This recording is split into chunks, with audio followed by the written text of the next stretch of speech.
Go ahead and get our TAC and CAC meeting started. So we'd call the meeting to order, and if you could all rise and join me in the Pledge of Allegiance.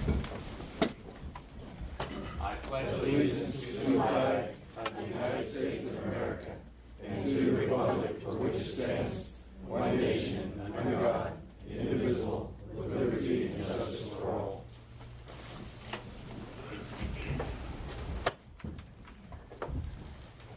Right, the first item on our agenda is public comments. Do we have any public comments on non-agenda items?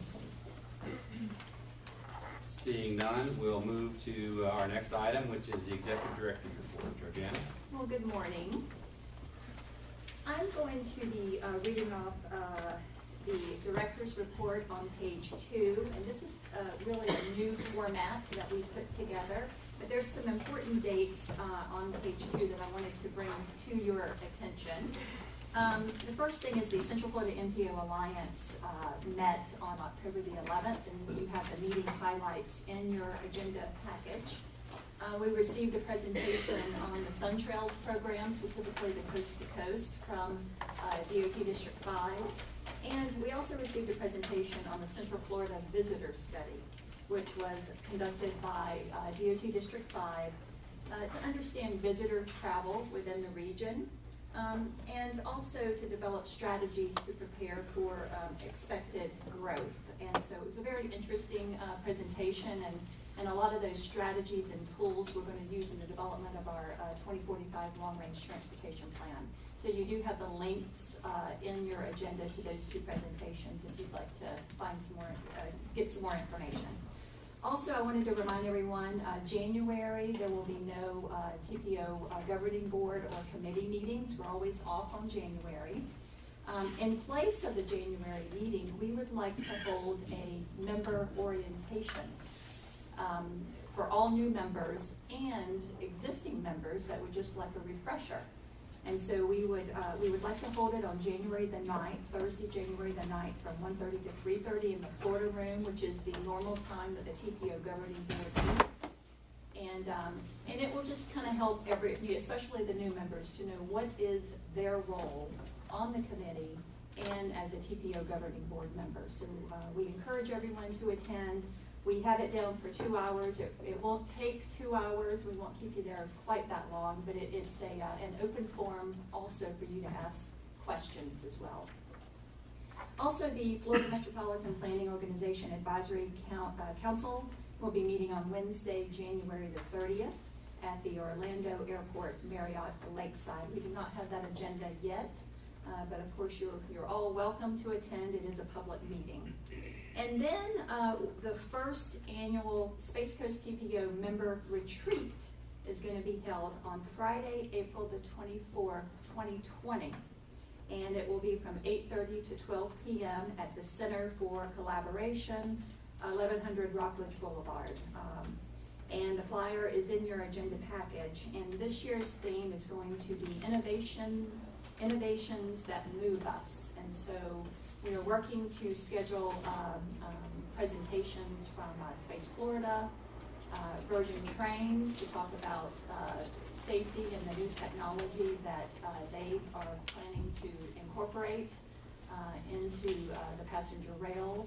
We would like to have a presentation on potential funding mechanisms, alternative funding mechanisms. And also a presentation from Atkins on autonomous and connected vehicles. So we're trying to put all of that together, and this will be a retreat for not only TAC, CAC members, but our governing board members and transportation agencies. Of course, the public is welcome to attend, but it is geared to those particular groups. Also, there's a recap here of the TPO Governing Board action items from October the 10th, and I will not read through those, but they are there for your information. And also at your place, on Friday, I believe, you received an email. You have like a little reminder here that we want you to take the project prioritization methodology survey. And if you could take that survey by December 20th, we would be very appreciative. We want to know what's important to you as far as the prioritization of our transportation projects. And so we would appreciate getting your feedback on that. And finally, I'd like to ask him to come up in an effort to keep the serious injury and crash report in the forefront so we're all aware of it and where we're at. And I'll turn it over to him.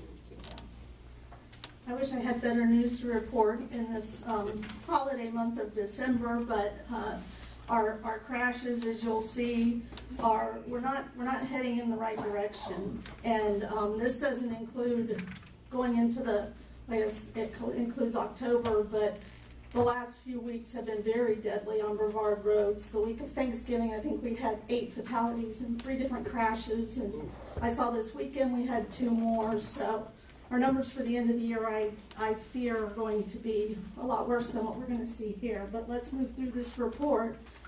And you can see where we had a lot of green before, we now have red. Serious injuries and crashes, serious injuries are up almost 16%. Fatalities are up, getting up close to 4%. Motorcycle, the serious injury crashes are up. We do have a little bit of green on our report. Fatalities for motorcycle riders are down 35%. And bike ped, serious injuries and crashes are down. However, you can see fatalities are up as they have been all year. So again, not good news, but just backs up why we're doing Vision Zero, and we hope to be able to unlock some of the answers to changing some of these numbers. On that note, the Vision Zero Task Force will meet at the end of January. This will be a very important meeting because they'll be presented with the data that our consultant about high crash corridors and how crashes are happening and that kind of thing. And of course, that's the engine that drives Vision Zero. So that will be a very important task force meeting. And of course, that's January 31st. And I just want to let you know as well, those of you that have been working with the TBO for some time know we always do a student travel survey. It's a self-reported, the students tell us how they get to school each day and how they get home. And that survey will actually take place on Thursday of this week. And we should have results back to you at the February meeting so we can see how our students are getting to school. And those numbers will be available afterwards too, and we do break it down all the way to each school. So, thank you. All right, thank you very much. Do we have questions? I just have one. Yes. Do you have an idea of what the age category are of these accidents? Is it younger people, older people, or is it mixed? Just fatalities? I mean, our fatalities, the ones that we've been having recently, are all motor vehicle. I mean, we have had some pedestrians in there, but it just seems like right now we're having a tremendous amount of motor vehicle crashes. Are they younger drivers or old senior drivers? Over the weekend, I think the guy that went off the Pineda Causeway was close to late 50s or early 60s, seems like I remember. So, it does vary. And we'll get a lot more definitive on that when we look at our data. But it is there is a wide range. We do have some younger ones, but not real young, not like teenage type drivers. Thank you. Any other questions? All right, that takes us to our next item, which is the consent agenda. 2 items, the approval of our minutes from our October meeting and the next calendar year's meeting calendar. Unless there's any questions, I'd take a motion from a TAC member, Jenny. So moved. We have a motion from Jenny and a second from Devin, and over to the CAC. And from the CAC, do we have a motion, please? Motion from Michelle and second from Arlen. Any discussion? All in favor say aye. Aye. All opposed? And from the TAC, all in favor indicate by saying aye. Aye. Any opposed? Motion carries.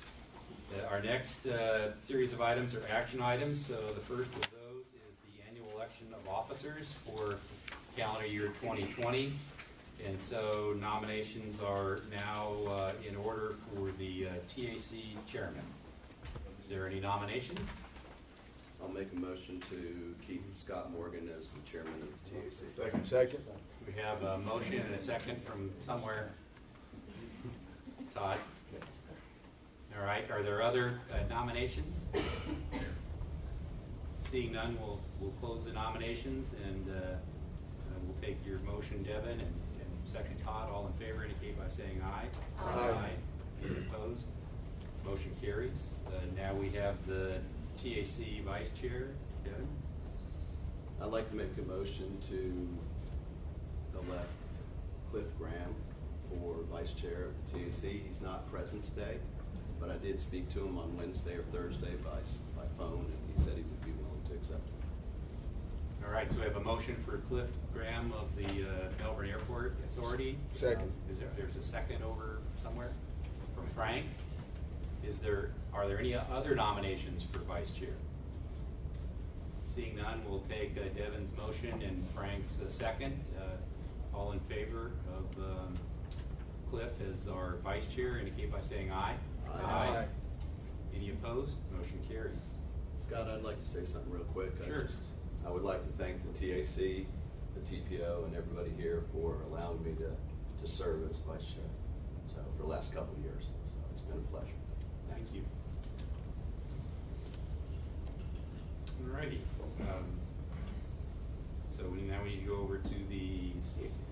Okay, for the CAC, nominations are now in order for the office of the CAC chairman. Frank. I'd like to nominate Phil Whiteberg as continuous chair. Second. We have a motion and a second from Rochelle, I believe. Yeah, any other nominations? Seeing none, all in favor say aye. Aye. All opposed? Thank you. Do we have a nomination for a vice chair? Tony Sasso is currently our vice chair. He's not here right now. Do we have a motion? Any nominations? I'll nominate Tony for vice chair. We have a motion and a second from David. Any other nominations? Seeing none, all in favor say aye. Aye. All opposed? Motion carries. All right. Scott, I Sure. neglected to mention, if you look at our 2020 meeting calendar, all of the TAC-CAC meetings will be at the Center for Collaboration over on Rockledge Boulevard, US 1, for all the meetings next year. So don't, in February, don't head this direction, head to Rockledge. It is a beautiful facility. Next year is a big election year, and so we don't always get access to our rooms here at the Government Center. So we were having a really hard time being able to reserve the rooms here. So all next year we'll be at the Center for Collaboration, and the good news is we can have water and coffee and snacks there as well. So just as a reminder. It's a really nice facility, and I'm sure with our agendas we'll be reminded so that those of us that are easily forgetful will not show up here and go, where is it? You will be reminded. All right. I'll Thank you. second that. Thank you for that first of reminders. I know where it comes from. All right, so that takes us to our next action item, which is Resolution 2008, which is our public participation plan. Good morning. I'm Abby Hemingway. I'm the Public Involvement Officer for the Space Coast TPO, and I'm very excited today to be here to talk a little bit about the 2019 Public Participation Plan. This document was in the complete agenda package. It's very lengthy. We also have it on our website. And so I just want to talk briefly about some key highlights, because we're not going to go through all 70 pages of the document. So just to kick it off, what is the Public Participation Plan? It's a document that's created to outline the guidelines used by the SCTPO during the course of the Public Participation Plan activities that happen year-round. It describes who we are, what transportation planners do, and how to participate in the process. So what's the purpose of the PPP is what it's referred to. So it describes TPO public involvement engagement tools and strategies. It also describes key decisions that are made for public access. And why we need it is because engaging our citizens in the transportation planning process allows for greater consideration of local and regional concerns and gives the public a sense of ownership of the developed solutions on projects. Meaningful and effective participation is essential to the successful implementation of a plan, project, or program, and is necessary to ensure the needs of local citizenry are adequately addressed. So it's very important that we keep the public aware of how to engage in our processes, giving them timelines, deadlines of when they can submit comments. It's all extremely important because any input that they have, we want to take into consideration. So this is just a little schedule of review. The PPP is updated every 3 years to reflect changes in local and state and federal legislation, and to adjust the plan to include new technologies and to meet the needs of the community. So the last time this was adopted was 2016. Many things have changed since then that I'll review in just a little bit. So just to review, it's reviewed every 3 years. There's a 45-day public comment period, which is our longest comment period of any of our plans or programs that are required. The draft plan is open to the public. It's been open to the public since October 28th. We have had that on our website. We have pushed it out in our newsletters, on social media multiple times. We had some news coverage of our public involvement, public participation plan as well. So I just listed here some strategies that we used, and then of course adoption in December. So what has been changed since the last one? First and foremost, it's much more visually appealing than the last one. We know how readers now consume information is very different even in the last 3 years. We have added new graphics, and so much has changed. In the 2019 PPP, in this version, we've included visual images, icons, highlight tables to capture the reader's attention and to help readability of the document. We have also revised the document to address consistency and simplicity of our planning processes. So you'll see many of the pages, it's consistent, fluid. Additionally, our communication methods have drastically changed with the rise of social media platforms and digital communication software.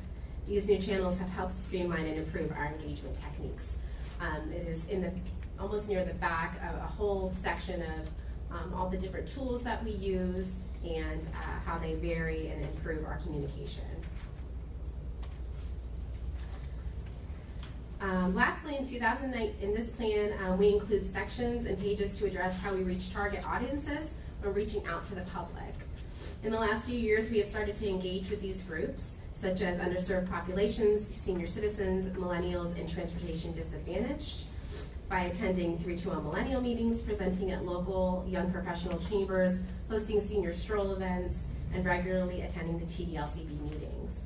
This information is very important to share with our citizens because it reviews how we ensure public access for all. So that was just a brief overview. There's a table of contents in there that you can easily refer to sections that might be of your interest. But if anyone has any questions, I'd be happy to answer them. Otherwise, at this time, we are requesting the adoption of Resolution 20-08, the 2019 Public Participation Plan. All right, thank you. Do we have questions? Yes. I have one question for you, Abby. How are we measuring the participation, the metric for it? So there's actually, Are there target goals that we're yes. going for? It's part of our strategic plan. There is a measures of effectiveness table in the document, specifically where it's easier to capture data from social media sites, our newsletters, click rates, things of that nature. So we try to capture things that are a little bit more feasible. In the past, we've captured attendance at events, but that's not really our engagement. Because we go to an event, we can't really take that as ownership of our own, even though we're participating. So we want to make sure that we're capturing accurate and something that's easily trackable, if that makes sense. So we're leaning now more on our digital metrics because it's very easy to pull that data. Thank you. Great question. Other questions? Hi. Abby, are you happy with the results you're getting, or do you feel that there's just an awful lot of work to be done to get input from the public? I think there's always work to be done. I think you could have the best technology in the world, and you'll still have people who don't, who aren't quite there yet, or still don't know about us. And that's my job, and that's certainly our job as a TPO to keep them involved. I think, I wasn't here in 2016, but reviewing where we were then and where we are now, we have drastically changed. I think our name as well is starting to become a little bit more recognizable. We're kind of building a brand identity, which is really important even as a government agency. So I'm excited with these results. I think it's important that you always try to see where you are in areas of opportunity. We've added a lot more platforms, so I'm happy, but I still think that there's work to be done. No, I'm not picking on you because I think you're a great addition, especially in that area. And it's a long problem that everybody has, is getting good, valuable participation from the public. Usually you get it when you step on toes and then you get angry participation. But as far as getting good input, like answering surveys and stuff like that, when you get meaningful data, that's always been hard. And you're gifted in that area, and that's why I'm asking you to have. You seen any good results with your method, or you're still plugging away looking for the magic key? Yeah, I think there's always work to be done, but even just soliciting this plan, we received comments from the public, so that was a great success in my eyes. I did want to mention Abby did a fabulous job on this plan. We received a lot of compliments from one or two other MPOs because they are up for their renewal of their plan. We did receive some comments from the public that they wanted to talk about projects. And this is really, this is how we deal with, this is a plan and how we deal with people, not money. And it tells the citizens how we're going to engage them. And so there was a little bit of confusion about that, which is understandable, but Abby did a fabulous job, and she worked very hard on it, so good job. Thank you.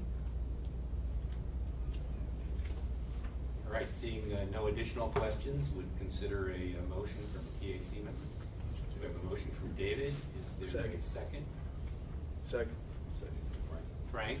Okay, and over to the CAC. From the CAC, do we have a motion, please? Motion from Peter. And second from Daniel. Any further discussion? Seeing none, all in favor say aye. Aye. All opposed? And over to the TAC. All in favor indicate by saying aye. Aye. Any opposed? Motion carries. Thank you very much. Thank you.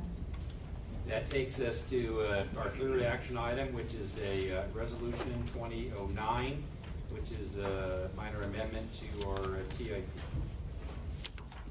Good morning, everyone. This is just a minor amendment to our transportation improvement program, and it is for a project on State Road 3 from Catalina Isle Drive to Venetian Way. It's a corridor sub-area planning project, and I believe this is follow-up out of the corridor safety study that DOT did. Correct, yes.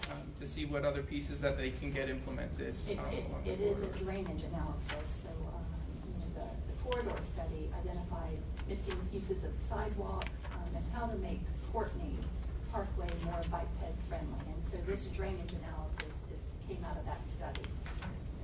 And so that's the only one in this current TIP amendment, and I'd be happy to answer any questions. All right, are there any questions? Seeing none, we'll take a motion from we have a motion from Liz. Is there a second? We have a second from Devin. Over to the CAC. And from the CAC, do we have a motion, please? A motion from Rochelle, and we have a second. Second from Dan. Any discussion?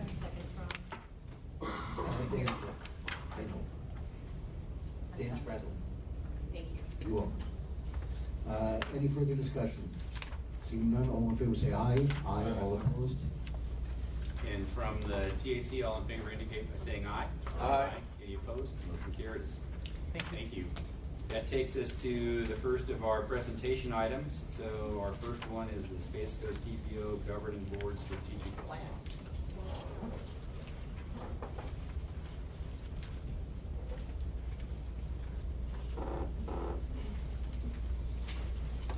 All right, good morning. I'm Sara Common. I'm the Multimodal Program Specialist with the Space Coast TPO, and I will be presenting the Space Coast TPO Board Strategic Plan. So There is at your desk or at your station 11 by 17.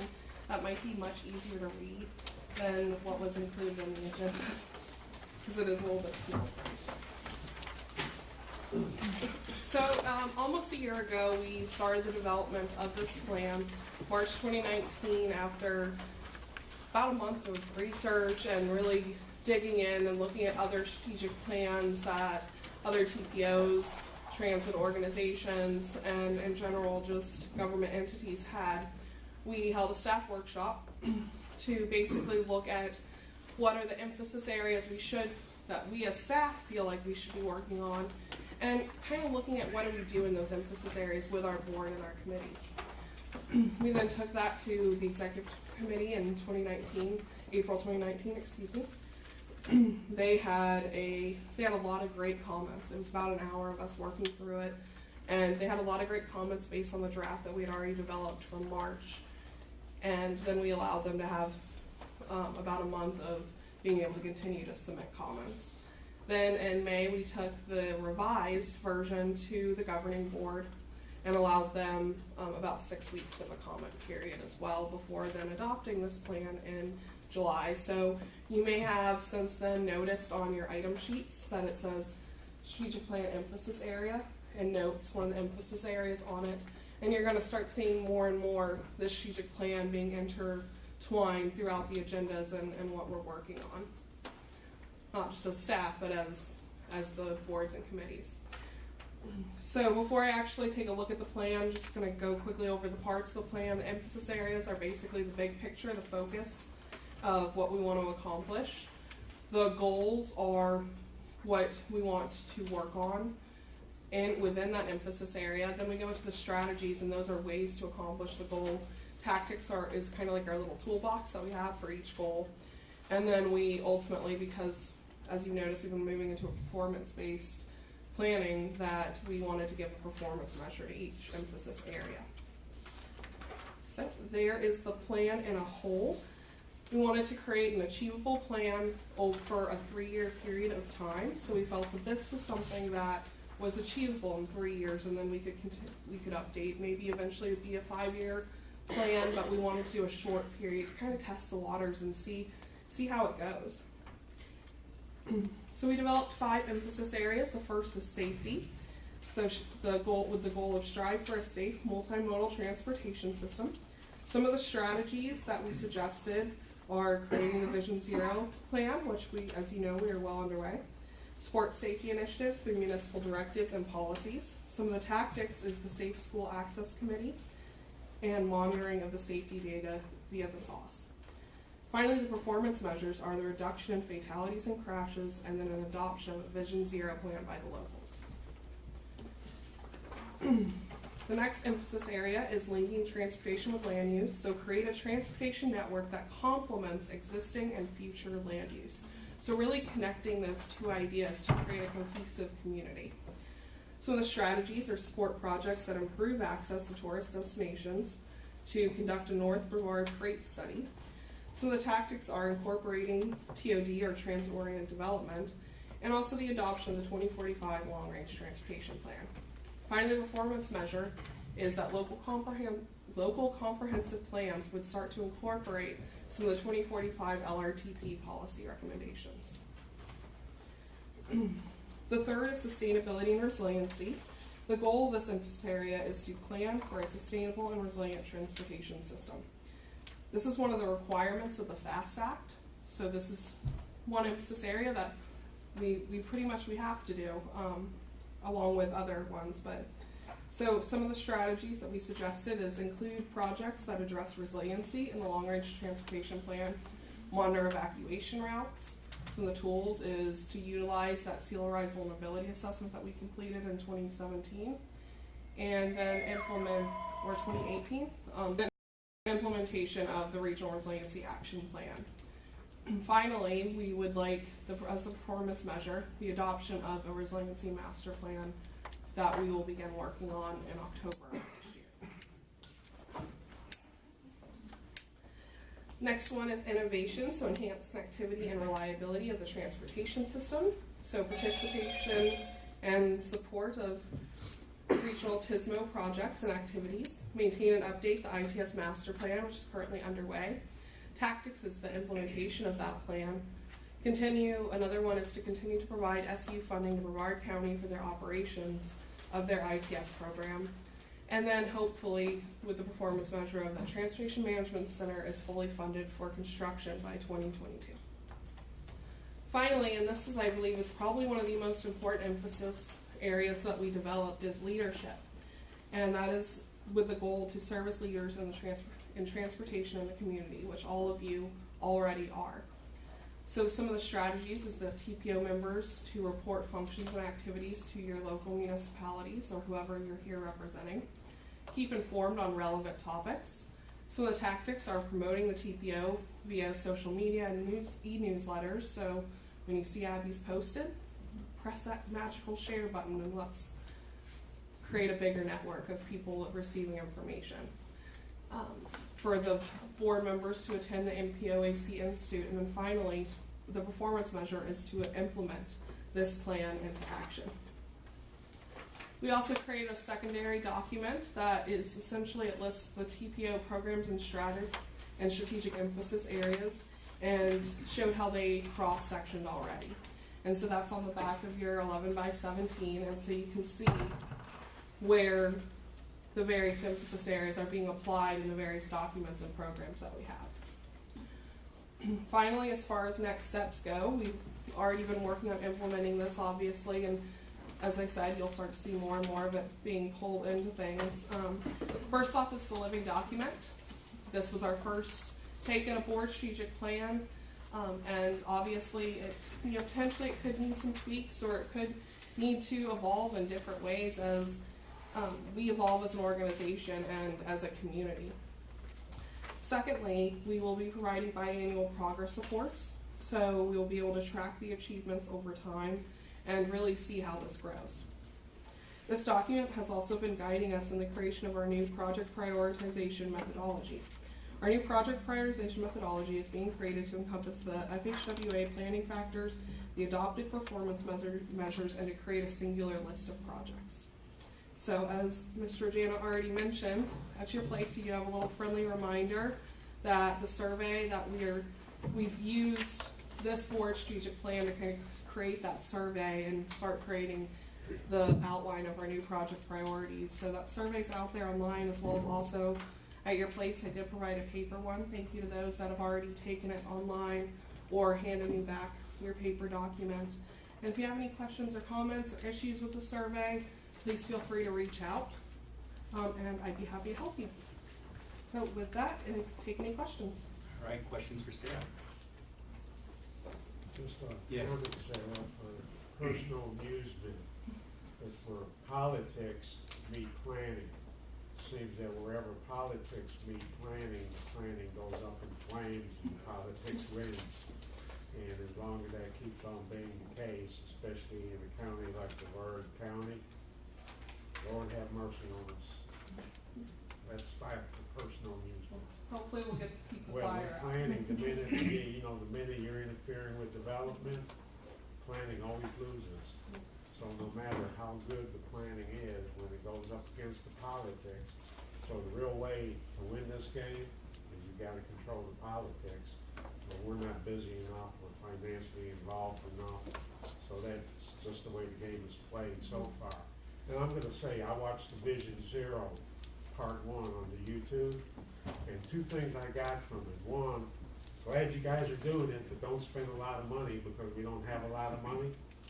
And the second thing I got from it is we've been screwing up the way we developed since World War II. So we're 70 years in the hole, and we've got to turn this ship around, but nobody's got any ideas how to do it. And remember, this is for self-amusement, and I'm just like chucking and jiving with you.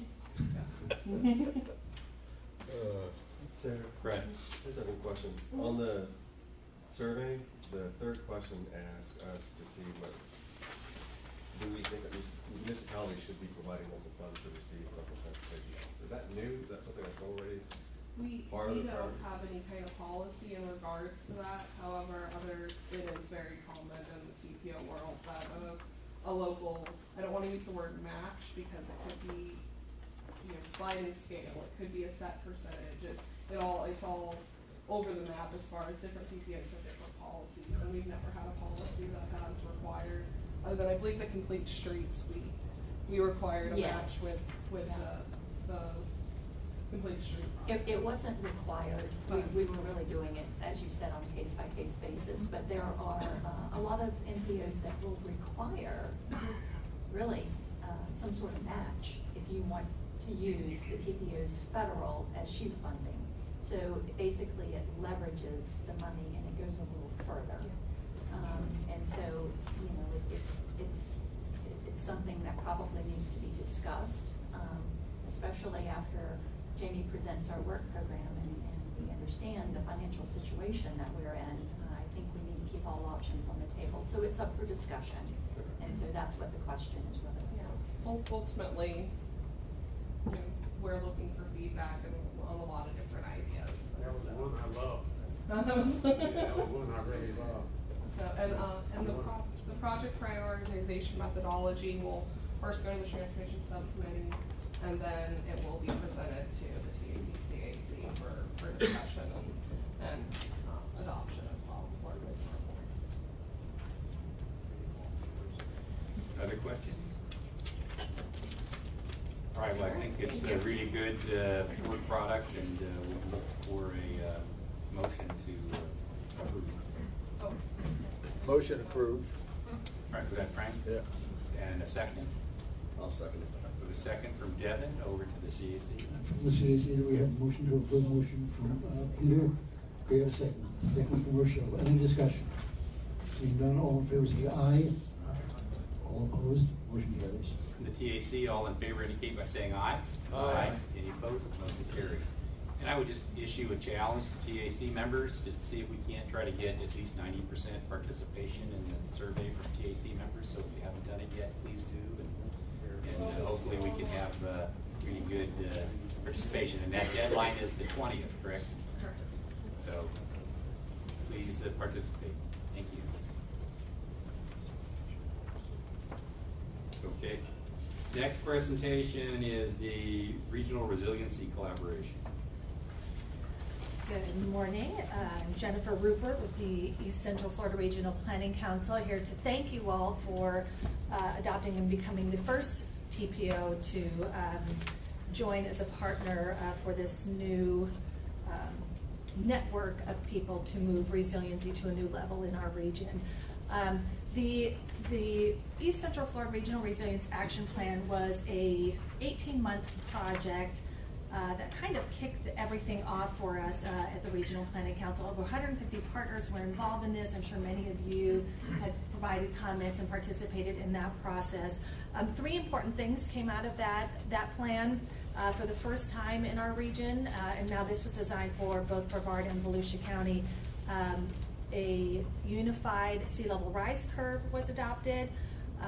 It provided actionable items, and it defined resilience for the first time for us and what that might mean as we move forward. Part of those actionable items, one of those was to expand what you guys had achieved out here to the rest of the region, and having some conversations with people from the port. The chairman in particular, he had made a comment to me, I think this is all fine and great, but unless I can move my goods and services inland, then we really need to kind of rethink the way we're approaching this. And subsequently, we started moving forward with conversations within our Planning Council board how to step something forward. So for purposes, just to get everybody on the same page, we are considering resilience as our ability to bounce forward, absorb, recover, get better in the face of our short-term shocks like hurricanes and infrastructure failures, and those long-term stressors like affordable housing, our aging infrastructure, shifting economic trends, including climate change as well. So with that, as that plan was moving forward, our Regional Planning Council board was hearing all of these different presentations that really focused on local government's response to shocks and stressors. So it's very much established common ground that a lot of local governments have to respond to. And because of that, in September of 2018, they adopted a resolution kind of reaffirming to regionalism, or recommitting, excuse me, to regionalism, and understanding the connection between economic development, emergency management, and the planning world. And then they had directed us as the team at the Planning Council to put together a structure and a framework for what a collaborative might look like in this region. So we got to work immediately. We established 2 committees. We have a council subcommittee, which is just a smaller group of elected leaders that represent a little bit of, we have each county has a representative, an elected official on that smaller team, and as well as I think we have a DOT rep and a League of Cities representative that sits on that board. And then we have a steering committee that is made up of all of these different disciplines, which that resolution kind of laid out and directed us. This needs to be a holistic effort and really understand how everybody is working together and operationalizing what resilience means within their particular discipline, all with the idea of, if we come together, we will have greater collective impact. So this is the framework that was recommended. Under that resilience umbrella, we're going to be focusing on people, places, and prosperity, and that was chosen with intention because it mirrors a lot of plans that are already in place. I think the Florida Chamber has their 6 pillars, and these are reflective of those. Our comprehensive economic development strategy for the region utilizes those 3 pillars, as well as a lot of sustainability plans that are already in place for a lot of jurisdictions utilize those 3 pillars as well. But really focusing on, with people, the health and equity of our people, and within places, the built infrastructure in our natural environment, and our prosperity is really our economic resilience, how we're setting ourselves up for success. Woven throughout those 3 pillars, we want to make sure we are focusing on reducing our carbon footprint, our risks and vulnerabilities in our region, and then increasing our sustainability goals and those efforts towards them, because you really can't have one without the other. It's, we're setting ourselves up in the future through looking at resilience. Sustainability really maintains it day to day. What are we doing on the ground currently to keep things moving forward? So that steering committee developed a memorandum of understanding, which is what you guys had adopted in October of this year. And that memorandum really kind of focuses in on those 3 pillars and says, here's what the region really looks like.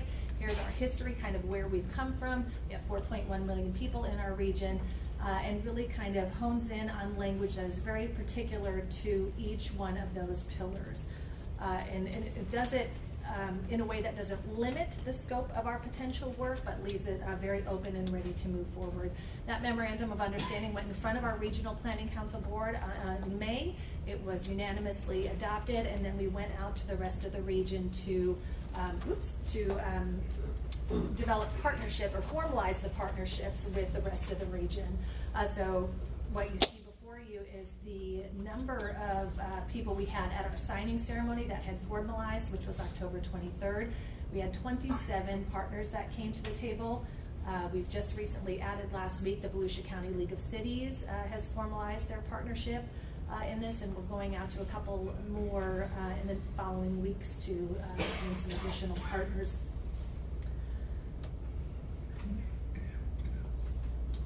This were some pictures from our signing ceremony. You can see in the top left, all the way to the left, that pretty lady right there, your executive director. It was a great day, fantastic cake, if I do say so myself, and really a celebration of all of those partners coming together and really taking a different look at what was happening in this region. The bottom right is the state's first Chief Resilience Officer, and she works directly with the governor, and to have her endorsement and her willingness, she wants to engage in our program. We're the 19th across the country. There's now 22 of these that have stood up across the country, so we're really taking a very unique look at how to approach some of these issues. And it's nice to have the state kind of behind us as we're stepping forward, because this is a project that is coming from our locals and coming upward instead of being kind of the other way around, with the idea to, you know, plan regionally and act locally. Stepping forward, all the way to the right of that screen, we had a series of workshops and surveys that had gone out to our local jurisdictions, really to gain an understanding of what you all were doing and how you were stepping forward in these two areas. So all of the data and information from that have developed our technical advisory committees. This is the information and how we are going to try and help serve our partners in the information that they need. The first one of those, really, if you think about these as laying the foundation of how we're going to step forward, we're going to be conducting in these first 2 years a greenhouse gas inventory for the entire region. There's a lot of places that have, or a lot of jurisdictions that have taken a look at this. So we're going to expand it onto a regional scale and figure out metrics to maintain where we're at and how we're stepping forward. We're going to do a risk and vulnerability assessment, and that's really going to start with our emergency management departments who already track risk and vulnerabilities and come up with plans on how to decrease those. We're going to do an infrastructure assessment. That's going to look at gray, green, and blue infrastructure so everyone can get on the same page and understand how we're stepping those kinds of things forward. We're also going to look at standing up a committee to increase our capacity and understanding with health and equity issues, as well as develop our SEDS, which is our Comprehensive Economic Development Strategy. We have a committee that's in place, but really to help everybody understand what economic resilience looks like. Because we are a region that has a lot of very small businesses, so we want to make sure they are engaged in setting ourselves up for success in the future with as far as our economic resilience, because 40% of small businesses tend to go under with any type of shock and stressor if they're not prepared to move forward. So thank you very much for your time. I am happy to answer any questions, and if you haven't become a partner yet, I am very happy to come out and talk to your teams to engage you in partnership and what that can mean for your jurisdiction. So thank you so much. Jennifer?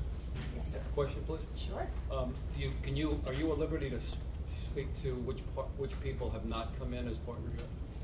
I can. Maybe Can we I can, switch back?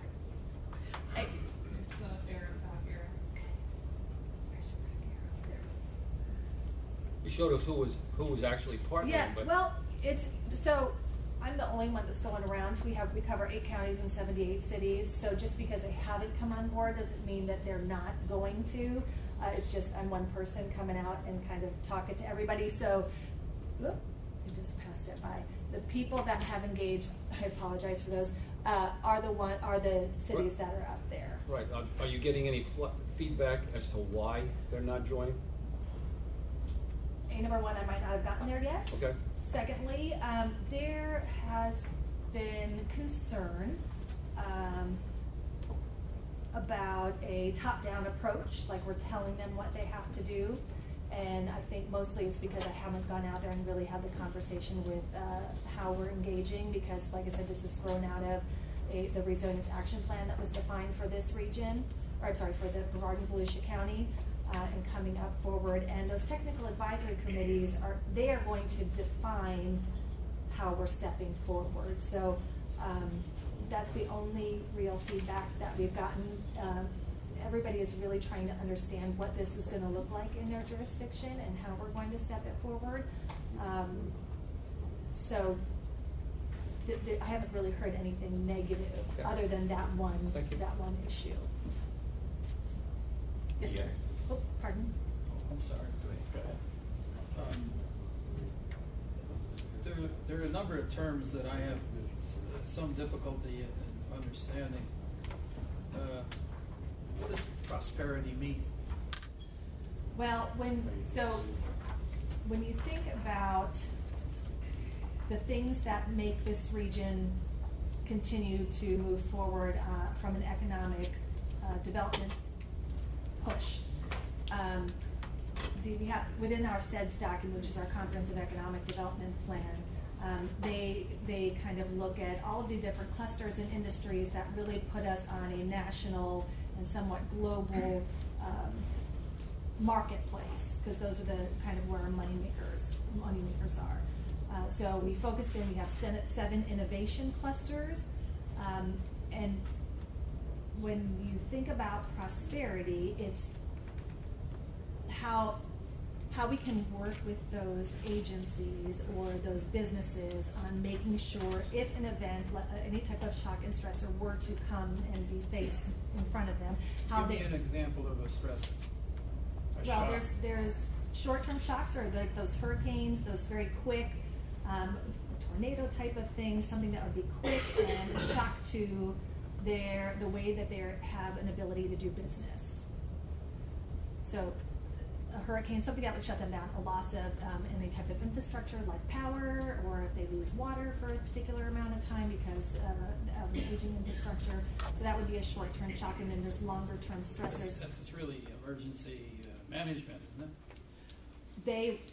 Emergency management defines how to respond to those shocks or stressors, yes. So, but setting themselves up for really taking a look at how we set ourselves up to lessen those impacts is more of a resilient, which they are involved in the conversation. It is a resilient way to step forward. So long-term would be structural, like flood control and...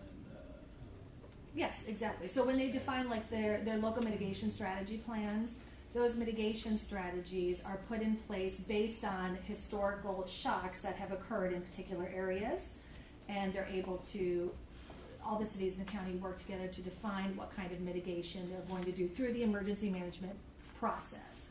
But there's other mitigation and or resilience efforts that can occur outside of the emergency management realm, if that makes sense. Well, it sounds reasonable. You're advisory, not authoritarian. In other words, you advise the counties and municipalities on a program, I guess, that you all get together and so we try have to a pull consensus on, right? Exactly right. So we try to pull experts from the region. For example, Sara sits on our that steering committee to define what this project was going to look or this program's initiative. So we pulled together experts from around the region to really start to define and take a look at this a little bit differently. And it's very early in the process. Like I said, we're just getting up and running. But the foundation of some of the early things that we had heard that are required or that are needed by our local governments were some of those technical advisory committees that are standing up currently. So very early in the process. So it's not a mandate, it's an advisory. So if your group, the Central Planning Organization, has a concept or a program that they recommend you look at, not that you do. Right. Right? Exactly right. Then it's up to the municipalities. I'm concerned about home rule. Right. It's up to the municipalities then to decide whether they want to do it or not. Absolutely. And that was very much how that Regional Resilience Action Plan was developed in a very similar fashion. It was a bunch of experts. Like I said, they engaged about 150 different agencies and jurisdictions to really try to define what some actionable steps were to look at resilience in this region.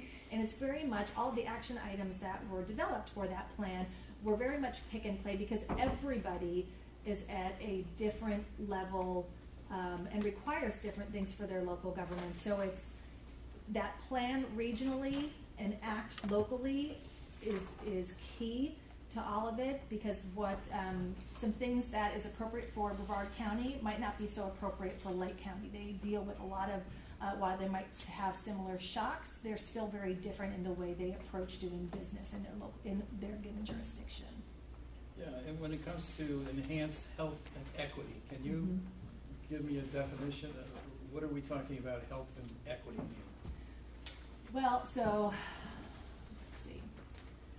Because when we sent out those surveys and engaged in some of the staff engagement workshops that we had, the prioritized looking at affordable housing, for example, or the transportation disadvantaged. When we prioritize or ask everyone to prioritize what is important in this region, it was very much all over the map. And I think everybody has somewhat of a different definition. You know, what does health and equity exactly mean? So what we realized with that, and while they're kind of getting their own specific technical advisory committees, is we have some makeup work to do. So that group that's going to stand up will define how we're going to understand and move forward with incorporating health and equity. So when we do that greenhouse gas inventory, and this is just, for example, there's going to be hotspots that are identified of different areas that need to be addressed for whatever the greenhouse gases. So if there's high levels of particular greenhouse gases, we need to take into consideration what neighborhoods are there. For example, my son has asthma, and I need to be very careful with him when he's in car line. He cannot stand underneath the little pillar things that they have in front of his school, because it kind of traps that gas and he'll have an asthma attack immediately. So from a health perspective, starting to look at some of the larger issues that might be impacting people's health through health impact assessments and that kind of thing. It's really taking a more holistic approach to looking at what health and equity means within those three pillars. I hope I answered your question. I don't feel like I did a good job of it. I'm still a little confused. Well, you know, as we move forward in that technical advisory committee, they are going to be there. It's not my area of expertise. We're really depending on them to help us understand how we are going to define what that means in this region, because there's people that are experts in this area. The Department of Health works in this area, in this field. So how can we look at their policies and procedures, and if there's things that make sense from a land use perspective or from an economic development perspective that we haven't looked at before, incorporating some of that health in all things language that they use, how can we do that and step forward more appropriately, making all of those connections? Is it my understanding that, I'm sorry folks, is it my understanding that then this program assumes that climate change or global warming or man-made global warming is in fact a fact? No, it does not assume that. I'm not here to argue the merits of climate change or not.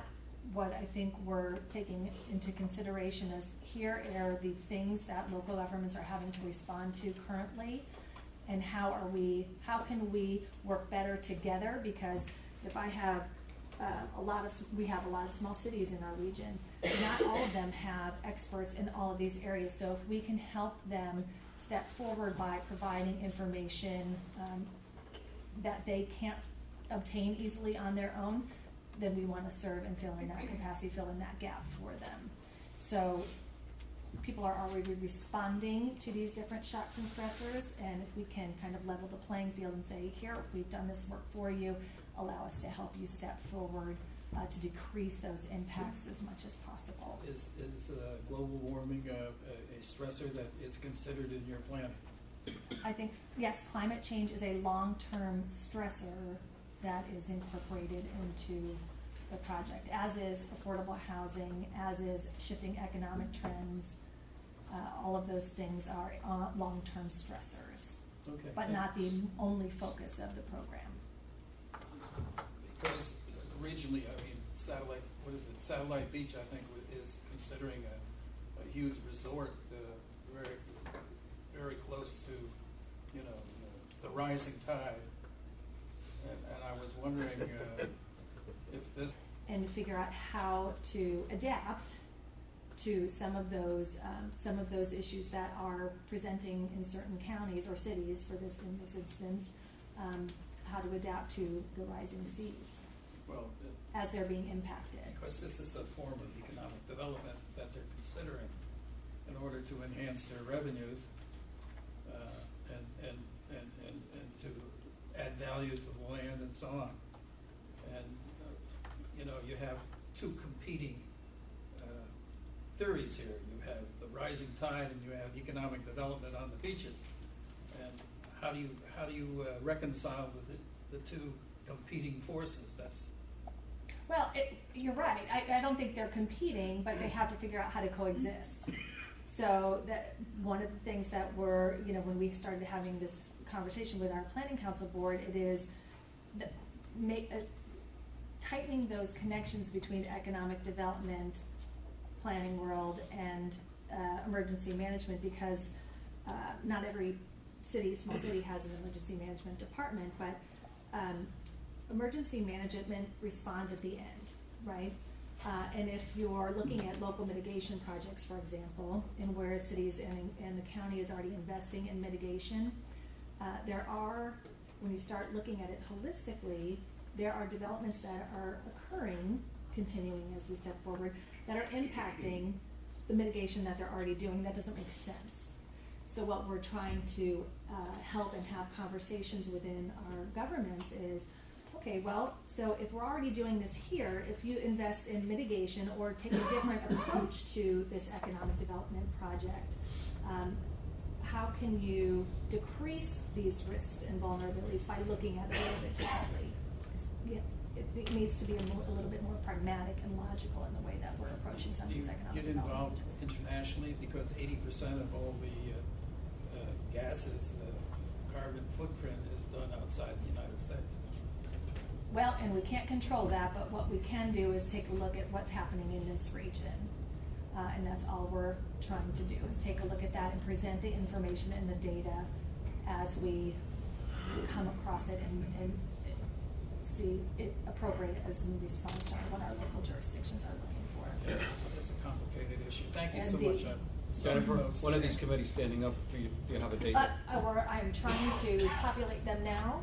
So if you have interest in a particular committee, maybe I can send Sarah the kind of what they are and how we're trying to move them forward, with the understanding that as these committees start standing up, it's going to be up to those in those initial meetings for them to define what the process is, how often they meet, and what we're going to step forward, how we're going to define the programs. Thank you. Mm-hmm. Thank you. I have a question. Sure. We just had a great presentation on our public participation plan. Nowhere in your entire presentation is there any format for the public to be involved. Well, so I didn't mention them, I was trying to keep it very short, but we had initially, Regional Planning Council engages we serve our local governments. So we asked through a survey a series of questions. Then the second thing was we engaged the staff at that level to see what projects and programs they had going on. We have 100 different other programs and projects that we do on a day-to-day basis that get into the public engagement portion of that, and I think these technical advisory committees are going to be open to any type of public person that would be interested in participating in the process. So we're using a lot of different formats to try and engage public. There's groups that have gone and spoken with to try and get some additional engagement on the technical advisories. That's just starting in this past week and a half. I've just been starting to reach out to people who might be interested, but that's the first opportunity where we're reaching out for additional public involvement. Yeah, I think public involvement would be really important to this process. Sure, yeah. Okay, thank you. Yeah, the more, we don't know everything, so the more information and more people we can engage in the conversation, the better. All right, thank you so very much. Thank you for your time. All right, that takes us to our next item, which is the Florida Department of Transportation tentative work program. The next slide, please.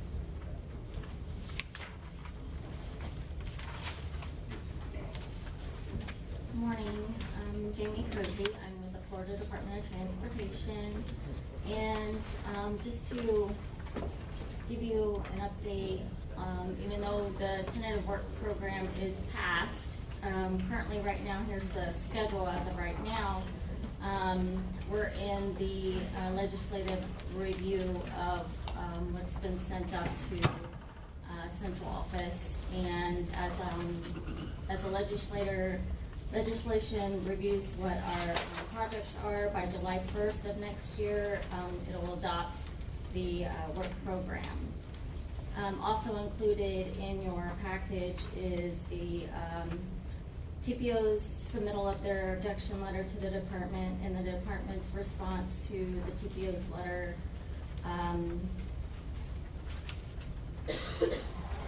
The presentation is also provided in there. So I'm going to just go over some projects that are highlighted in what we feel is probably a good positive additions to your area. The first one is the A1A International Realignment and Sidewalk of South International Drive to Long Point. 2.6 million of right-of-way has been added to both year 21 and 22. So that's a total combination of 21 and 22 to 2.6.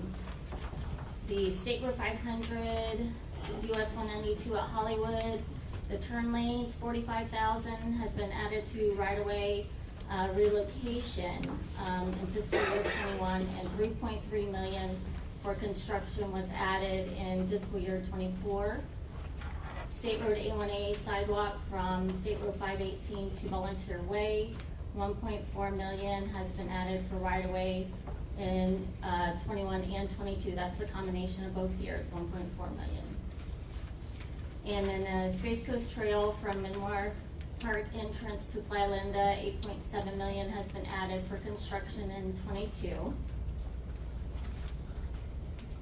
State Road 528 resurfacing from US 1 to State Road 401, 1.3 million has been added for design in fiscal year 21, and 12 million has been added for construction in fiscal year 23. John Rhodes Boulevard to O'Galley Boulevard to Aurora Road sidewalk, 520,000 has been added for construction in fiscal year 21. State Road 520 resurfacing from Aurora Road to Hubert Humphrey Causeway, 1.5 million for design has been added in fiscal year 21. 8.5 million has been added for construction in 23. US 192 Melbourne Causeway bridge repair, 1.3 million has been added for construction in fiscal year 21. Stone Magnet Middle School sidewalk gap, 65,000 has been added for design in fiscal year 23. State Road 401 over Barge Canal Bridge repair rehab, 1.7 million has been added for construction in fiscal year 21. State Road 520 Indian River Bridge repair rehab, 1.7 million has been added for construction in 21. State Road 500 at Madrid Drive intersection drainage improvements, 1.2 million has been added for construction in 22. State Road 518 O'Galley Boulevard at Turtle Mountain Road, traffic signal installation, 708,000 for construction was added in fiscal year 22. State Road 5 resurfacing from Post Road to State Road 404 Pineda Causeway, 566,000 for design has been added in fiscal year 21. 6.5 million for construction added to fiscal year 23. State Road 404 from County Road 509 to State Road A1A bridge repair, 762,000 has been added in fiscal year 21 for construction. And for State Road 520 access management from Lake Drive to Bar Avenue, 1 million has been added for design in fiscal year 21 and 4.5 for construction in 24. State Road 518 O'Galley Boulevard at Wickham, signal improvements, 510,000 for design in 21, 915,000 for construction in 23. State Road 518 O'Galley Boulevard at Bruton Road, signal improvements, 526,000 for design in 21, 694,000 for construction in 23. State Road A1A at State Road 518 O'Galley Boulevard intersection improvements, 260,000 for design in 21, and 1.2 for construction in 24. State Run A1A from Crescent Beach Drive to South of Minuteman Causeway pedestrian safety project, $210,000 for design in 21, 1.1 for construction was added in 23. And then NASA Boulevard sidewalk project from Eddie Allen Road to Evans Road, $110,000 for design in 21. State Road 520 westbound St. John's River Bridge repair rehab, $511,000 for construction in 21. Here are some projects that have been deferred, deleted, or moved out. Rickham Road at I-95 ramp improvements in Mast Arms, $3.2 million for construction was deferred from fiscal year 21 to fiscal year 22. The State Road 514 Malabar Road from Babcock to US 1, $1.1 million for environmental was deleted from 23, and 4.5 for design was deleted from 21 and 22. US 1, State Road 404 widening from Pineda Causeway to Park Avenue, $4.5 million for PD&E study deleted from fiscal year 21. I-95 southbound rest area, $26.4 million for construction was moved out from 21 to fiscal year 25. And do we have any questions?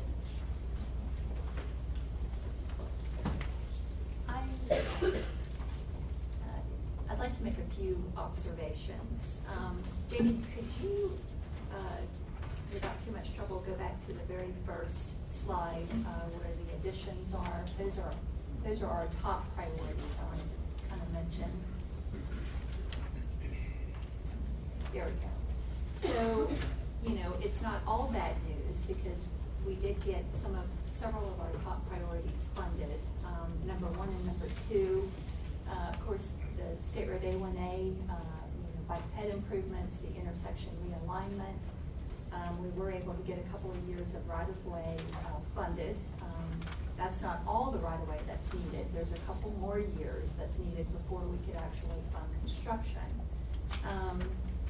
Also, 192 Hollywood and Evans, the number 1 priority on our priority list. We were able to get the construction funded in fiscal year 24, which is really important.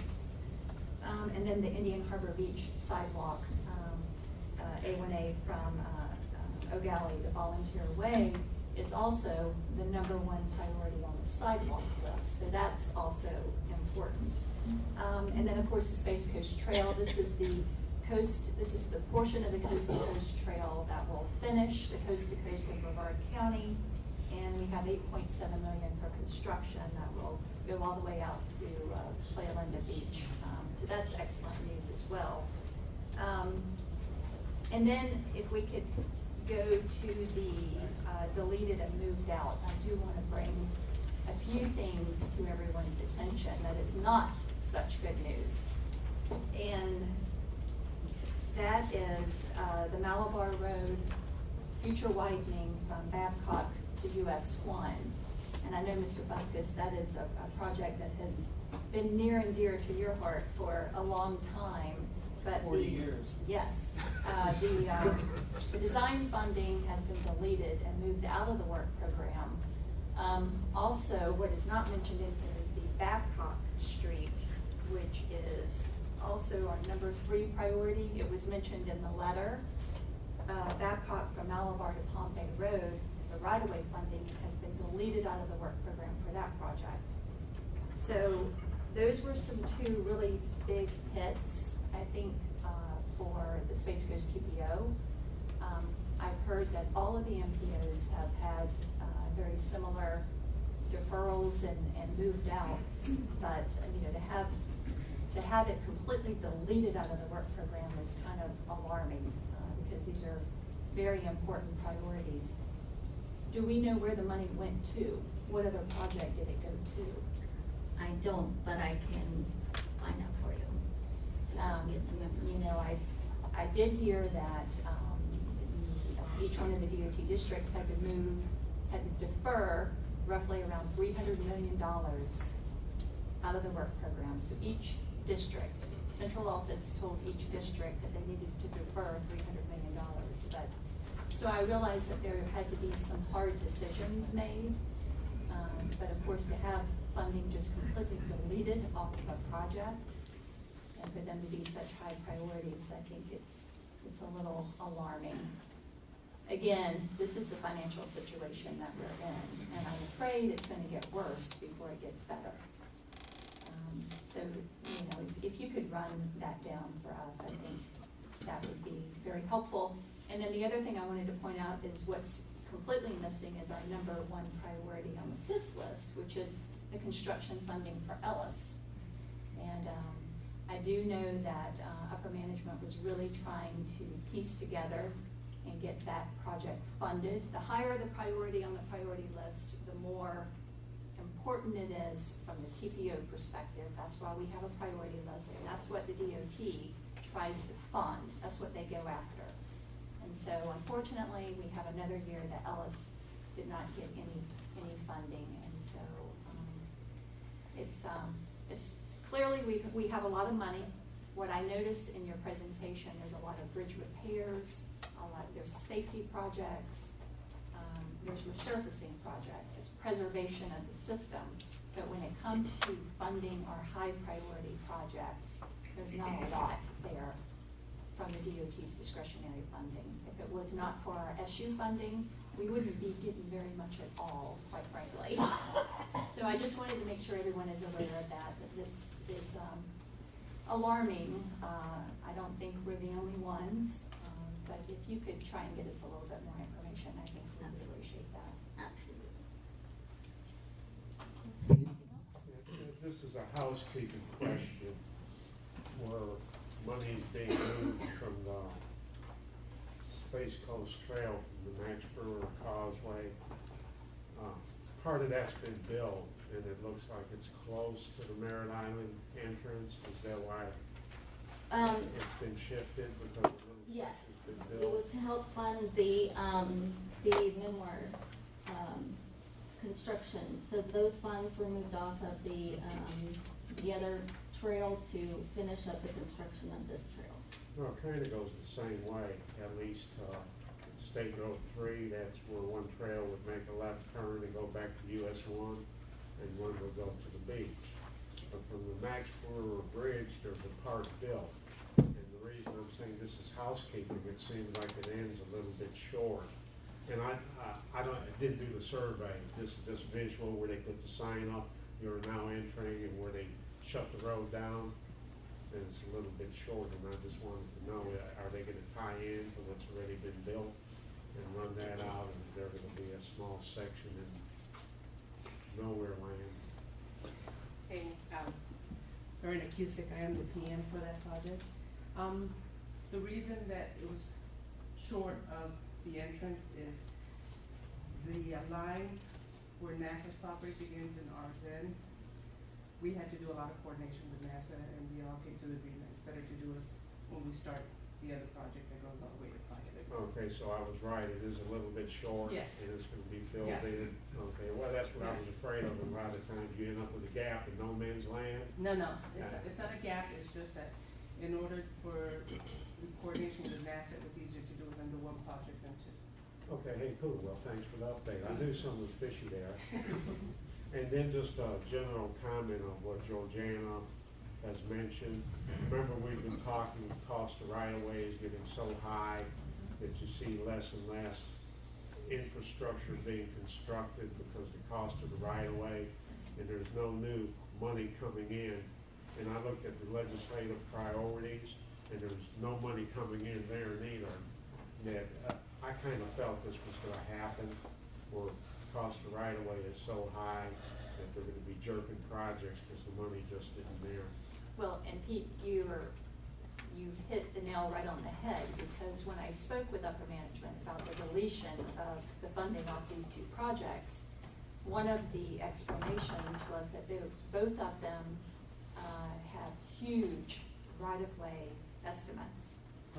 And so there was no path forward. So you move forward with the design and it sits on the shelf, but yet there's no money to fund the right-of-way, then the design gets old, and then you're gonna have to redo the right-of-way, redo the design. And so that was the explanation, that there's no path forward for the Malabar and the Babcock Street projects due to the expensive right-of-way costs. So your point is well taken. We're just sniffing in the dark, see what's up. It's okay with, oh, I'm sorry.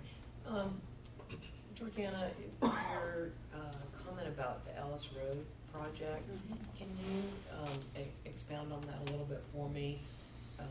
Because I do see it's in the work program, but it's, you know, construction has moved out to 24, 25. But the right-of-way. and the Right-of-way is funded, but construction is not. Yeah. So the right-of-way is funded over a 5-year period, I believe. And the new right-of-way estimate, I think, is roughly around 33 million. It's a lot. Unfortunately, you can't move forward with construction until you get all the right-of-way purchased. The department was working really hard to try and get that construction phase funded in the new 5th year, but because of the amount of right-of-way and how it was spread out, they could not advance enough of the right-of-way to fund construction. I know they were really trying very hard, but they couldn't make it happen. Yeah, I was thinking that was probably the problem with that project as Yes. well, the right of way. But we might reasonably anticipate that that could be in next year's update. Absolutely. In fact, we've been told that they're going to do everything they can to make that happen. That would be great. Thank you.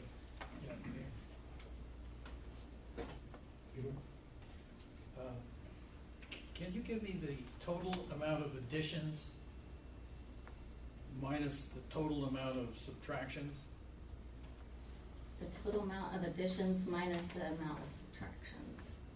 I can get that to Georgiana, get it to you, if that's acceptable. I can't do it right now, but. Well, you don't know right now. Right. On the additions on costs, are they inflationary costs? Are they materials? Are they labor? Are they design changes? All the above, pretty much. I mean, it's a lot of cost increases, has a lot to do with it. And right away, you know, every year that you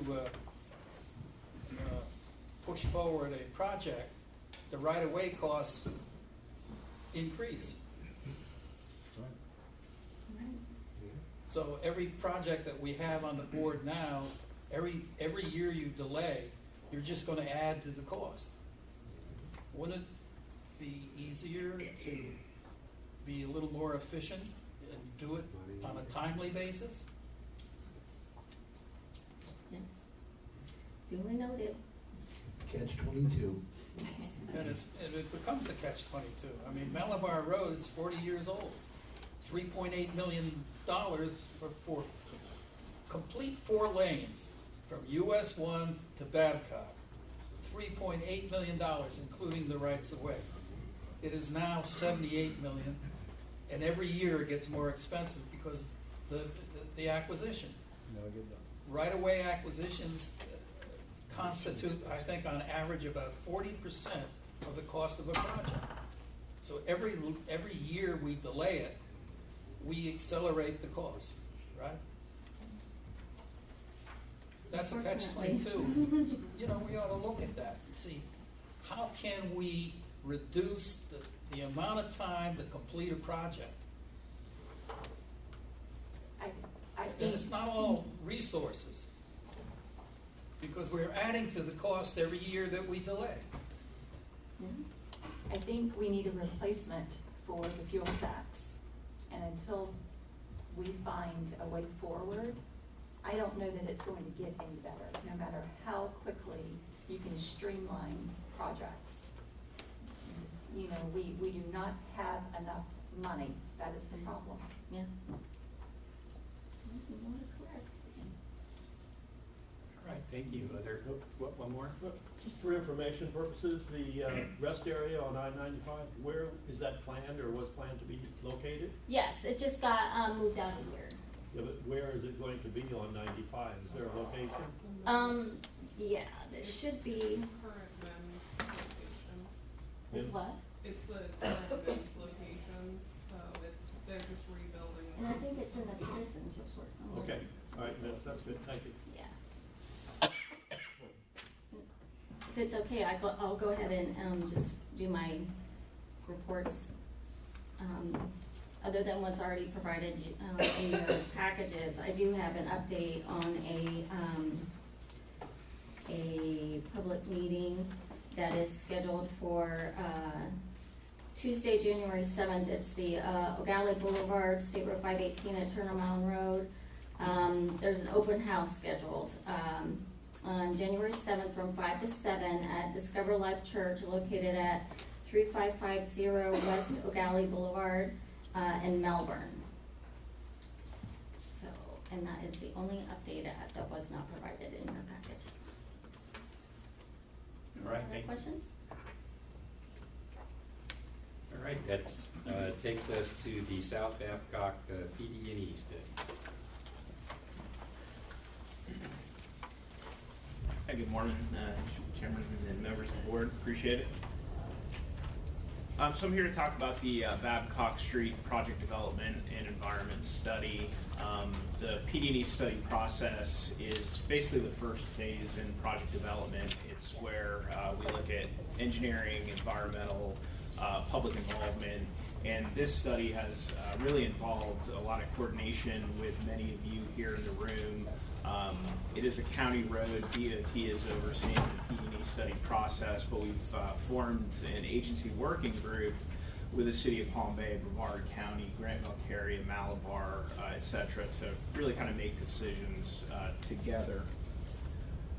So why are we doing this study? That's a great question. I'm sure most of you know the answer to that.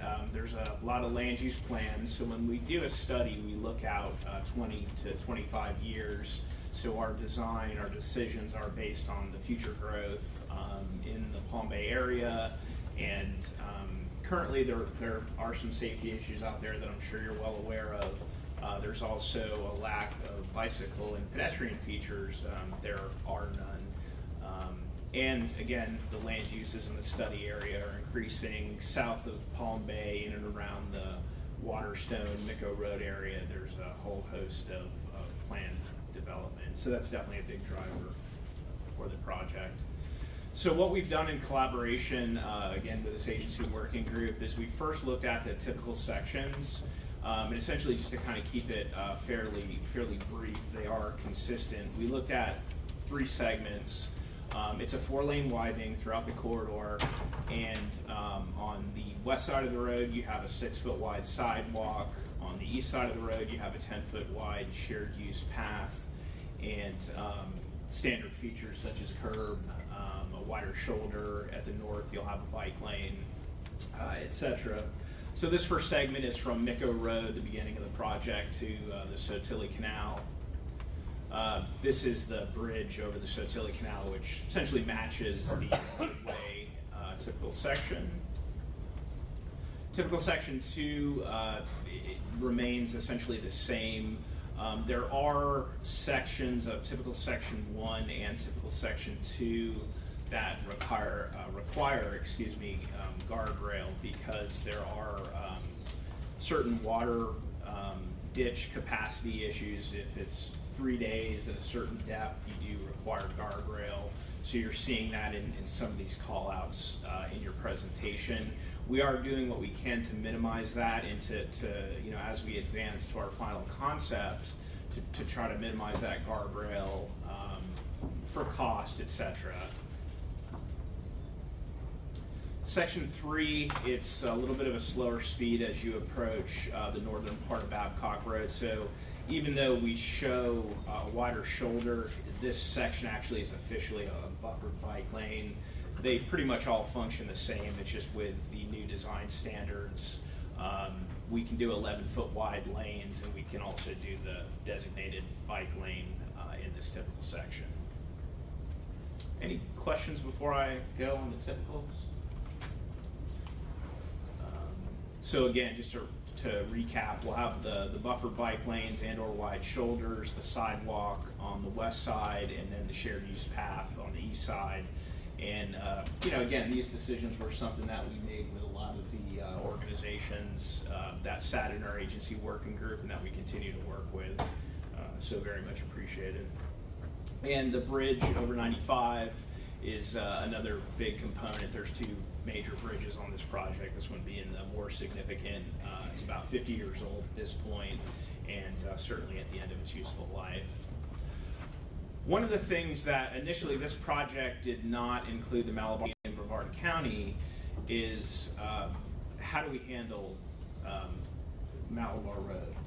And where these things are going is kind of a balance in the middle, and it's really reliant upon innovation. And this is one of those options that's going to save you right away, save you costs, and really get you that performance out to 30 plus years beyond. So let me just step through this for you. It's a little bit complicated, but essentially this is the preferred option. It's called an east-west displaced left, and it's again, basically in a middle ground option that's not a triple left, which is kind of the least impactful, nor a flyover, which is the most impactful. And you can kind of see here the schematics drawn in, how that operates. There are some videos online that are very helpful. Unfortunately, I didn't have that capability today, but perhaps we can pull it up if anyone has questions. This was another option that we looked at. It's essentially the same configuration, except it's north-south. This one's pretty much off the table at this point, but we just finished what's called a value engineering study with the Department of Transportation last week, and so we brought it forward to them. Essentially, it's been struck, and our preferred option is the displaced left turn. And what we did, just to kind of take a step back, is we had a public meeting July 30th of this year. We had 188 attendees, which for a public meeting on a PD&E study is probably about quadruple the amount we normally get.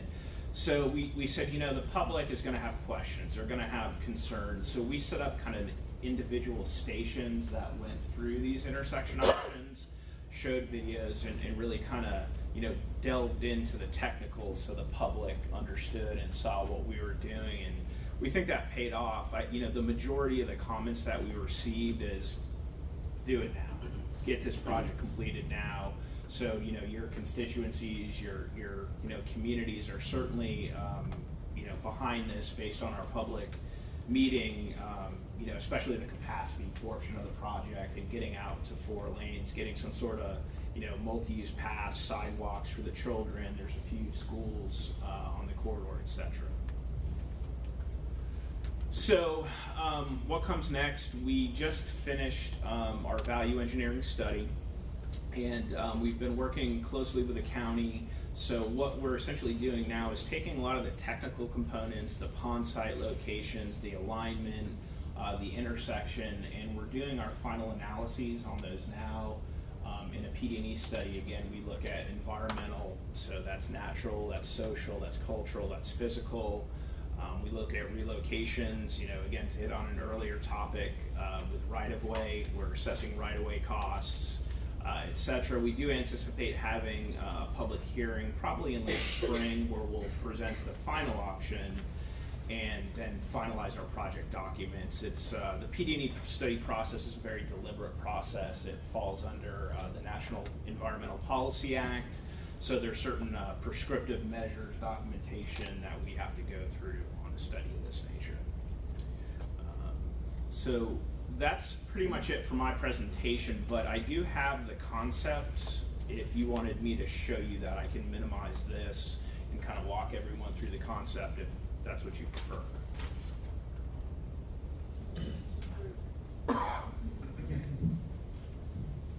Do you want to go ahead and take a quick look at it? Please. Okay, sure.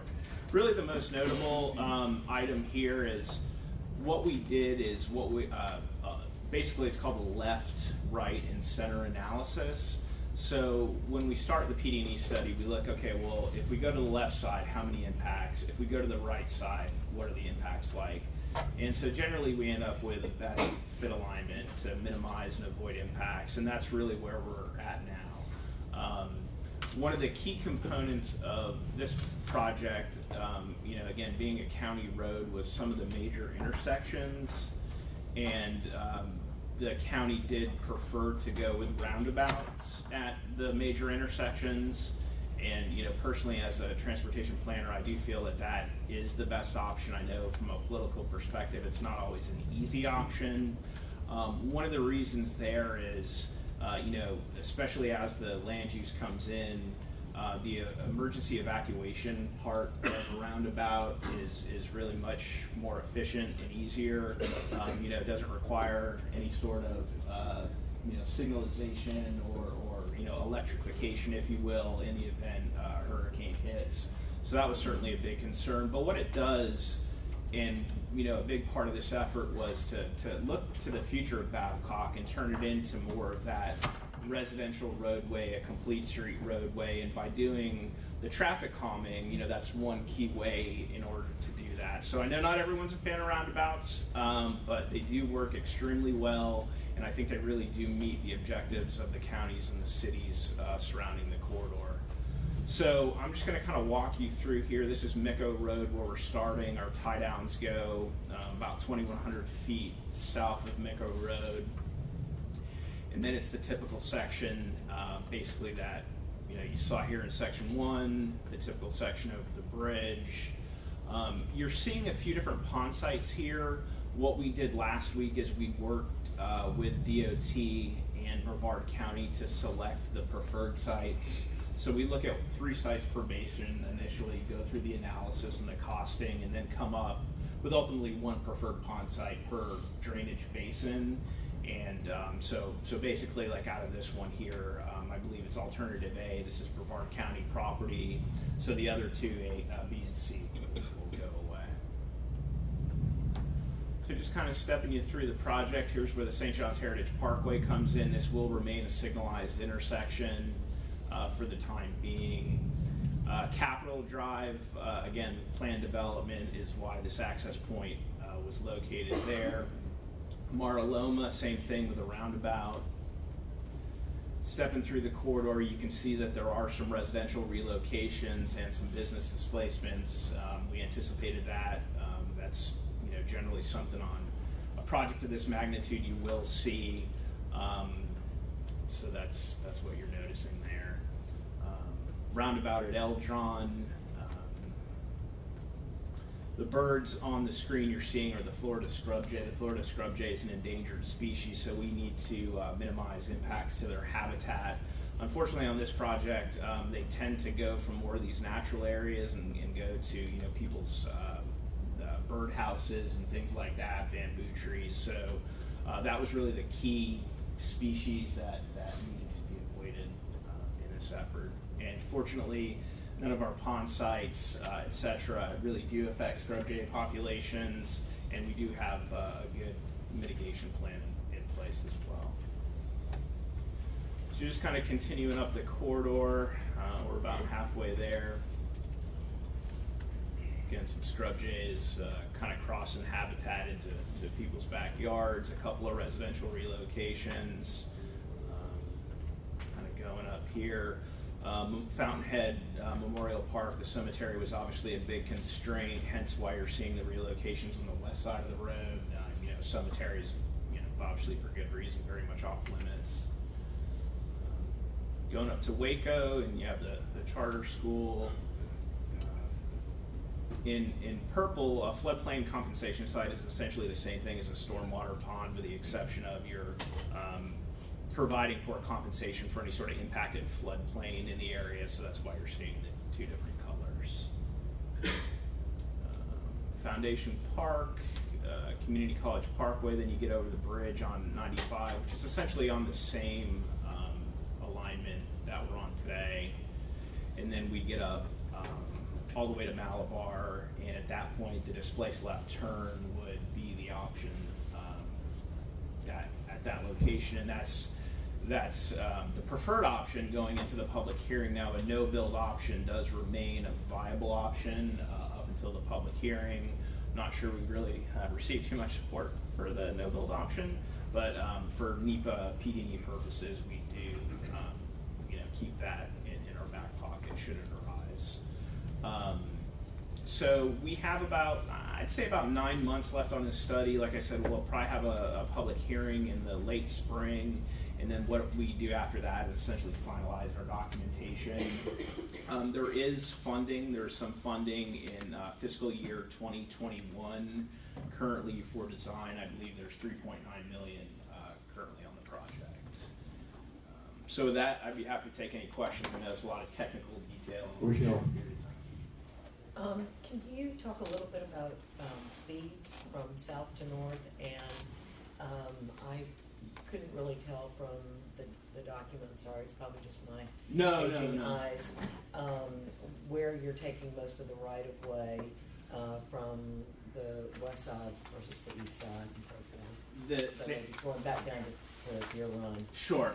The right-of-way, because of how, so what essentially we did is we take what's called LiDAR, which kind of gives us some initial, we don't have full survey, so we use LiDAR and we're able to cut essentially 1 foot cross sections, which gives us a better idea of the terrain in this section. So the right-of-way is really, it's a wiggle between where a canal is located, where we may be able to minimize a canal width. So it's one of those things on a best fit alignment is we're really taking it from both sides in order to kind of thread the needle, so to speak.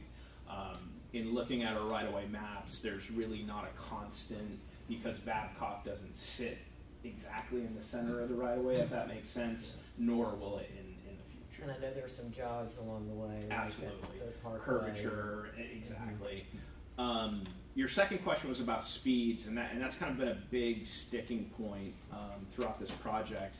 What we think we're going to be able to do is design this first section basically from Micco Road up to Valcaria at 55 miles per hour would be the design speed. Now we're still working through that. That's not finalized. And the posted speed would be 50 miles per hour. And that's decided, and that can change. And that's supposed to change once this project is open.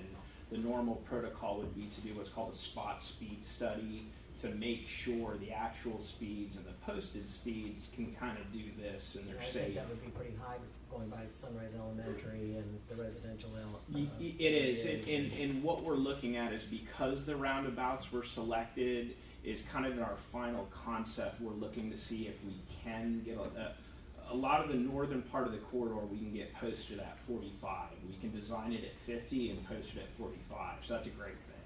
The southern portion, because actual speeds are much higher today, we have to take more of a conservative approach because we're still at that first phase of project development. And as it increases, as you reevaluate your options as you go through the process, speed is going to raise to number one. But essentially between Micco and Valcaria, we're looking at 55 design, 50 posted. North of that, 50 mile per hour design, 45 posted, with the hope and the goal that eventually, hopefully, the entire corridor can be 45 miles per hour. And that's why putting in place roundabouts. It's kind of like, okay, step one, traffic calming.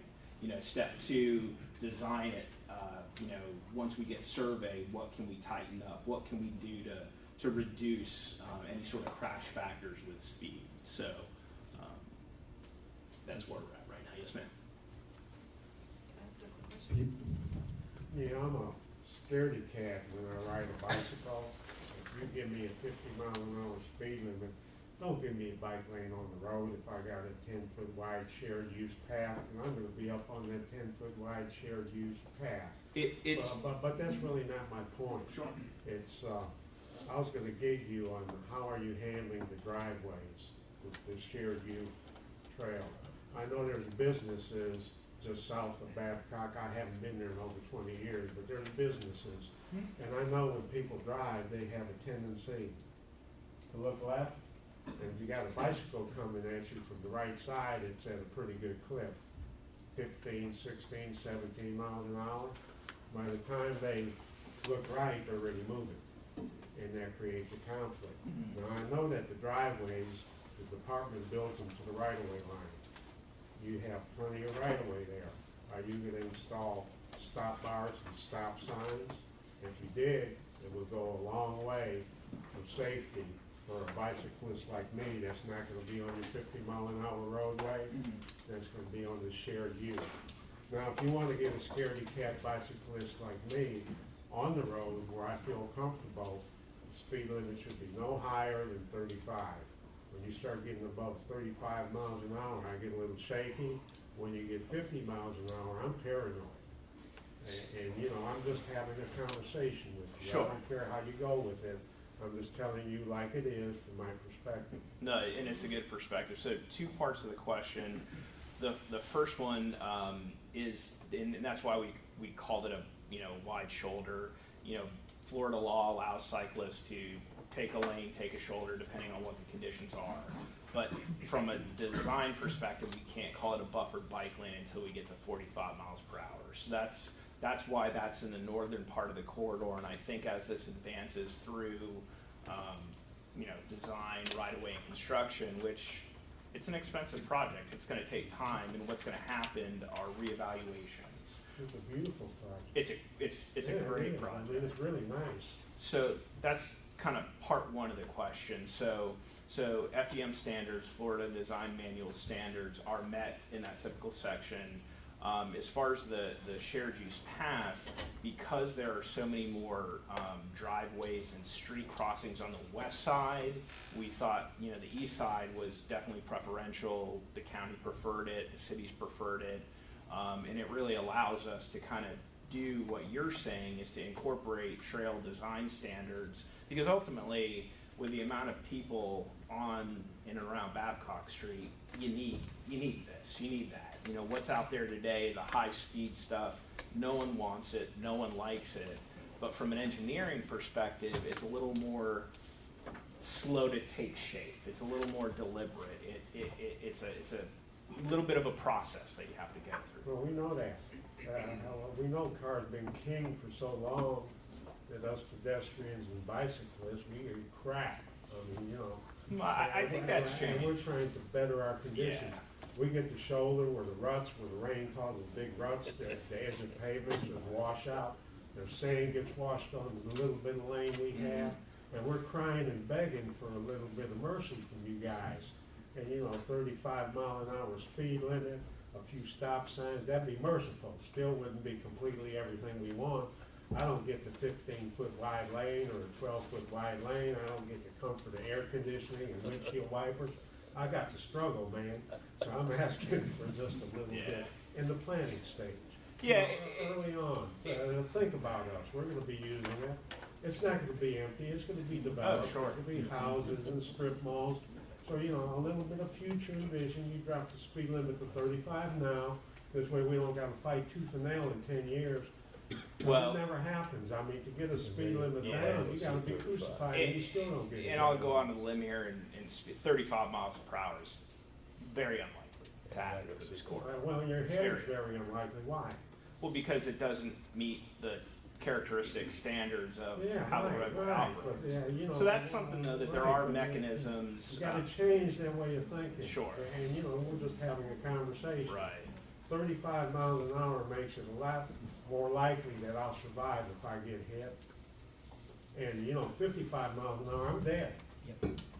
And, so I'm just asking for just a little bit of consideration in the design phase early. I know I won't get it, but we're starting a conversation because we need to start thinking along those lines. Yep, you're 100% right. Yes, yes, ma'am. Yeah, I would just ask, because you're talking shared use paths, and I know on the south end of this, it's a long stretch where it would be a really nice ride for somebody on a shared use path. And as of the last design manual, they did incorporate the use of shade and how important that is to making it desirable. Sure. And that was just in October, so I don't know if it got in Yes. the We generally, in the PD process, that'll come next in design where they look for landscaping opportunities. And the good thing is, for everyone here, is that there is potential for the county. We are in discussions with the county that they actually may be doing the design for this road. So it may be coming a little more closer to home where those conversations are actually here. Because right now it's the Department of Transportation who I represent. It was the charge and the agreement to oversee the National Environmental Policy Act, the PD&E requirements. And so when we get into the level of detail in design, you're 100% right. Those things need to surely be considered. I've been out there in a while, and I see that as a wide with a lot of sunshine. There's not a tree in sight other than some pretty old pines. But, yeah. And that really fits, with tying into, like you said, the south section with the Miko scrub and, providing, opportunities for recreation and et cetera. Liz? Yes, you have the anticipated gross development of this corridor. As far as like from a percentage rate? Number of units. So there's a couple things at play there. What happens in a study like this is we use the TPO's adopted long-range transportation plan model, and that essentially has to balance land use across the model area, the county, the region, etc. But then when you look at what's on the books from a growth and development standpoint in Southern Palm Bay, it's another Vieira, right, in this area. So I can't remember exactly what the growth rate was selected. I think it was between 2 and 3%, which is fairly standard. And really the growth projection, how it ties back to a roadway is, what is your lane called? What do your intersections look like? But I believe just off the top of my head, it's somewhere around 3%, and it's usually in that realm. So what's the current level of service? Current level of service, I'm fairly certain is level of service C. And again, that depends, level of service corridor wide versus intersection versus AM peak versus PM peak. There's kind of a few different ways to calculate level of service. But, generally today, I think, the problem is not the vehicular capacity, it's looking to the future going, okay, with all this land use, as someone mentioned before, tying in the land use component to the transportation component, you really start to see a problem. To talk about existing conditions, a lot of folks at the public meeting did have concerns about the condition of Babcock. You do have a high water table in the area, so it's causing, I don't know if they're necessarily pavement failures, but pavement cracking and that sort of thing. But today, it operates fairly well in the PM and the AM peaks, particularly at the Malabar Road intersection. You're running into problems. It'll be interesting to see when the Parkway opens how that kind of takes pressure off that area. So there's so many moving pieces in this area now that it's often hard to lock down. But I'm 90% sure, 95% sure the level of service is C, which is above the county's LOS adopted level of service of D. So as you move forward to the construction or the right-of-way acquisition, would it not make sense to approach some of those vacant properties that are going to develop? 100%. Absolutely. Donation of the right-of-way, so that because at a level C they can build currently, right? But to improve it to make their experience better. No. One of the challenges that we have. My name is Lorena Cusick. I'm with the Florida Department of Transportation. And this is Jesse Lewin with Inwood Consulting Group. You forgot to mention your name. Oh, yeah, I'm Jesse. And since this is a county project, I'm not sure how our county wants to approach the right-of-way. Since they use federal funds, there are certain guidelines they have to use. So, yes, in an optimal condition, yes, we would try to approach them. But it's all a matter of funding. Like Jesse said earlier, there's $3.9 million worth of design. However, that's not enough to design all 9 items. We still have to find ways to go ahead and fund the rest of the project. So we can only do about 4 miles with the $4 million that we have.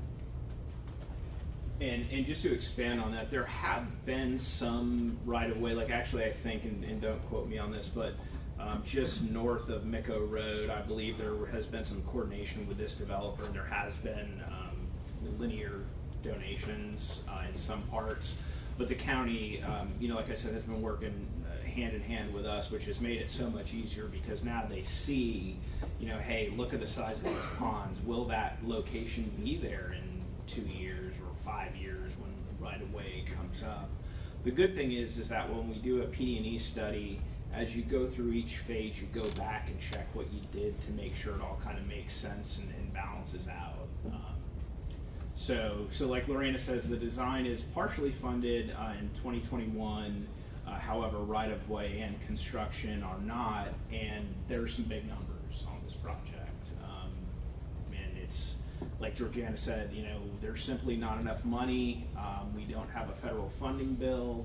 The gas taxes stayed the same for decades. So we are in Florida now in a time of, you know, boom. That's kind of how our state operates, boom and bust cycles. And with a boom and bust cycle, this one a boom. Fortunately, we are looking at high construction prices and expensive projects. More good news. Yeah, it's always about the money. And I apologize. Yeah, my name is Jesse Blue, and I'm with Inwood Consulting Engineers. And if anyone ever needs anything, I'd be happy to help you out. So, any questions? Let me know. Well, I have one more comment, Jesse. Absolutely. Inwood, you're over by UCF, and things are safe. Well, when you move, then you're over by the trail now, like the Seminole Trail. Yes, sir. But anyway, think for a minute.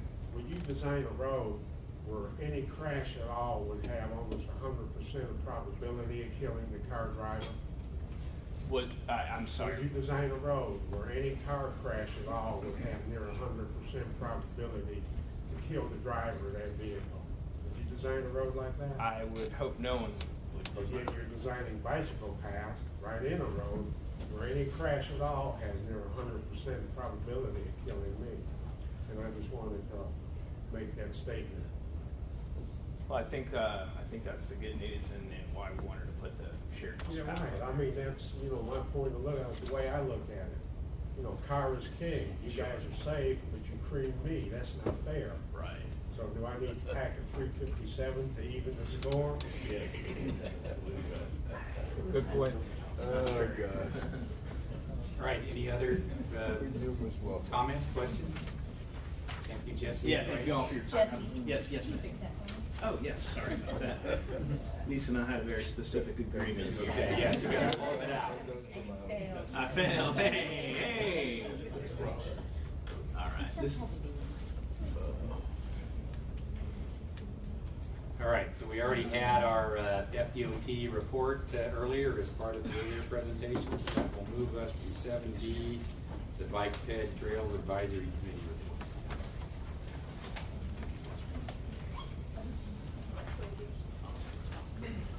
All right, I don't really have much to report as we have not had a meeting since our last TAC meeting, but we are currently accepting BPAC Awards nominations to Kim Smith by January 17th. So as you know, every year the BPAC selects various members of our community that have excelled in biking, walking, or safety projects that affect our multimodal community. And so there's various different categories that you can nominate, and if you know of anyone who's really helped your community to make it a better place for walking and biking, and through engineering, education, enforcement, encouragement, any of those topics, please get with Kim by January 17th. January, not December. So our next meeting for the BPAC will be January 27th, and we are currently going to be changing a little bit of our BPAC format with as far as what our meetings are this year to be kind of alternate from the rest of the meetings. And so you guys will see that reflected in the meeting calendar. And I think that's pretty much all I have to say today, so any questions? Thank you. All right, that takes us to the Transportation Disadvantaged Local Coordinating Board. Terry? Good morning, everyone. Terry Jordan, Space Coast Area Transit Planner. I'm here to report on the Transportation Disadvantaged Local Coordinating Report. Most of what we were, and actually have Karen Petters with me this morning as well. She's a finance officer for Space Coast Area Transit. Most of what I've got reported on is going to be very quick because there were action items. One thing I wanted to mention is our board chair, Rocky Randall, who has served for pretty much 5 years, off and on. That was his last meeting as board chair, so we're going to be replacing him as board chair for our next meeting. but we really want to thank him for his tenure and his service to Space Coast Area Transit TDLCB. So I want to mention that as well. So action items were the approval of the minutes of the previous meeting, of course. We approved our annual bylaws. The approval of our grievance procedures primarily deals with patrons if they have an issue with being able to ride or not having a trip. So we approved that procedure. Once again, it's an annual procedure we go through. We approve our 2020 meeting calendar, and Karen is going to give a quick overview of the annual operating report that was approved. She will do so much of a better job than I could at this, so she's going to give a quick synopsis. Okay, the annual operating report reports the transportation disadvantaged services in Brevard County, and it's also required under Florida Statute 427, and it is necessary for our TD grants that we have. I'm just going to mention a couple of highlights of the report. Our passenger trip information was up about 5% from the previous year. The thing that's a little bit, probably the most interesting, is the reasons for the trips. And medical was up 5% over last year. Employment was up about 6%. Education, training, daycare, those kinds of issues were up 7%. Nutritional needs were up 6%, and life-saving and other issues were only up about 2%.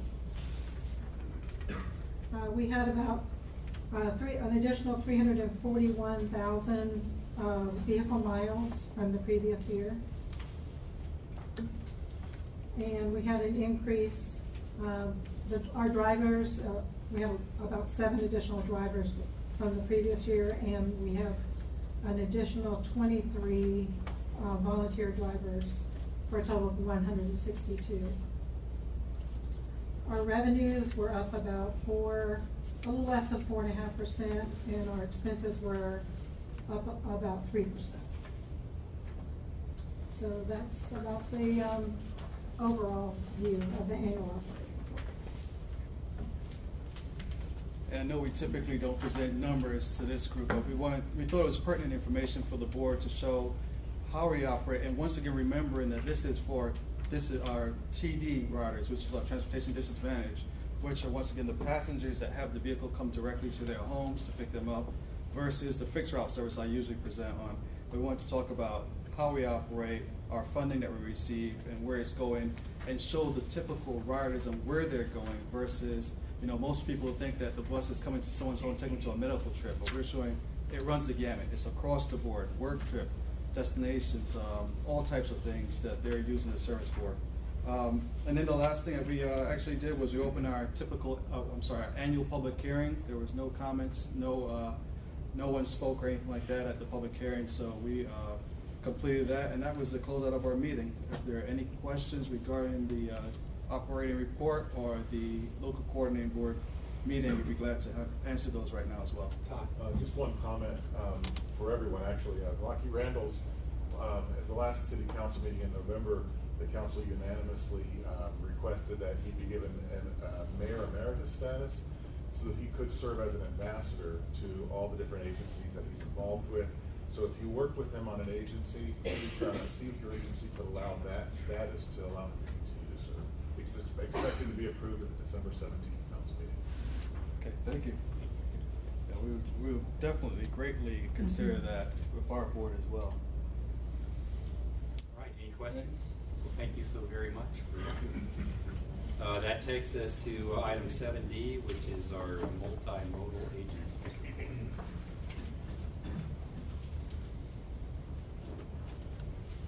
Hello again, everyone. I'll be quick. I just wanted to give everyone a little update on what our ports have been up to since we've last met. The Canaveral Port Authority last met on October 23rd, and they had a fantastic meeting. Dr. Dwayne DeFries was there. Bob Musser introduced him and talked about their fantastic partnership at the port and the Indian River National Estuary Program, the great partnership that they have. And Dr. DeFries gave a premiere of the video that they've developed to educate the public about the numerous issues that are contributing to the lagoon problems that we're experiencing, and what everyone can do to take action. It was really good. Broke everything down to let everyone know that there's something we can all do right now to take action. And I spoke with Dr. DeFries afterwards and mentioned that we might like to have that given to this board at some point as well. And at that same meeting, they also gave economic impact study presentation that one of their consultants did. It was very impressive, some very big numbers. We all know that the port is a great economic driver to our community, but I was not aware of that $3.9 billion was the number that they came up with. It's been very, very impressive, and just very, continues to be a great economic driver, and things are really progressing forward and will continue to do so with all of the improvements they have going on out there. They also hosted a State of the Port meeting on November 13th, where Captain Murray gave an update on everything that they've been up to. Had great attendance, and was a really good event. And again, if you want to see any of their meeting videos, they're all posted online on their website, so you can catch up on everything that they've been up to. The next meeting is actually this Wednesday at 9 a.m., and then they'll have one in January on January 22nd as well.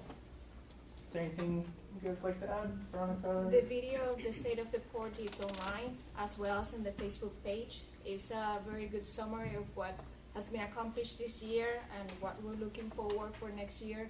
A lot of work has been done. When you see it in one video, it's like, wow, we've done all of that. And this is kind of a very exciting video because it brings all the behind the scenes people that has been working on all those projects. It's not only Captain Murray talking. So it's a very interesting video to see. Good, thank you. And also the video you mentioned from the Indian River Lagoon Estuary Program, the call to action video is also on our website. I think it's also available on the Estuary Program's website. Real quick on a couple projects. If you haven't been out to Cruise Terminal 3, that project is moving along. The 1,800 car garage is over 90% done. It's like an erector set that's going up. It's I forget, like 1,200 different pieces that put it together. The terminal's coming along. That's still scheduled for opening the terminal itself sometime mid next year. North Cargo Berth 8 that was completed earlier this year is the multi-use heavy lift berth. That is having the upland construction finished. That should be done in the first quarter of next year, first quarter, maybe second quarter, that berth will be operational. And this month we're starting the 120-foot extension. Mid-month we'll be kicking that off. That's a 120-foot extension to the south. After that, we're working on another 180-foot extension. So all in, that berth will be about 1,050 feet when it's done for multi-use commercial space, what have you. And that's scheduled. The extension is scheduled to be done later this year, probably in the fall. Thank you. Next economic impact study will be up to $5 billion. Once all this stuff is complete. You guys are doing a lot of great work out there. The Orlando Melbourne International Airport. I'm sure most of you heard about their big announcement. Was getting the TUI airline service in. That'll be another big win for everyone here, our tourism, to get all of those tourists from Europe and everything that'll straight into our area, into Melbourne, into our beaches. So that'll be great, and again continue to help with the economic benefits. And their control tower that has been long completed is finally operational. It went into service October 16th, and everyone was very excited about that. And the control tower, that's one of the many things that the airport had to do in order to bring that new airline in. They've been in talks with TUI for several years, and they basically gave them a laundry list of things that needed to get done for them to even get the sitter going there. And so their whole team worked really hard to resurface all the runways, get the control tower, have the I forget the term for the tunnels to the airplane now for some reason. It escapes me. The jetway. Jetway is upgraded. I think they still got some more to take care of, but a lot of good things there too. And we've been seeing our launches increase of our rockets, and they're going to continue to do so. And there's a Space Florida marketing meeting scheduled for Thursday. It's a teleconference if anyone's interested in what they're up to in their marketing land. I would be happy to answer any questions. Any questions? The booster returned over the weekend, so it's sitting out there at the berth right now. You get to use your big crane to take it off there. Big harbor the crane. second lift for the mobile harbor crane, correct. All right. Thank you much. 7E, public engagement report.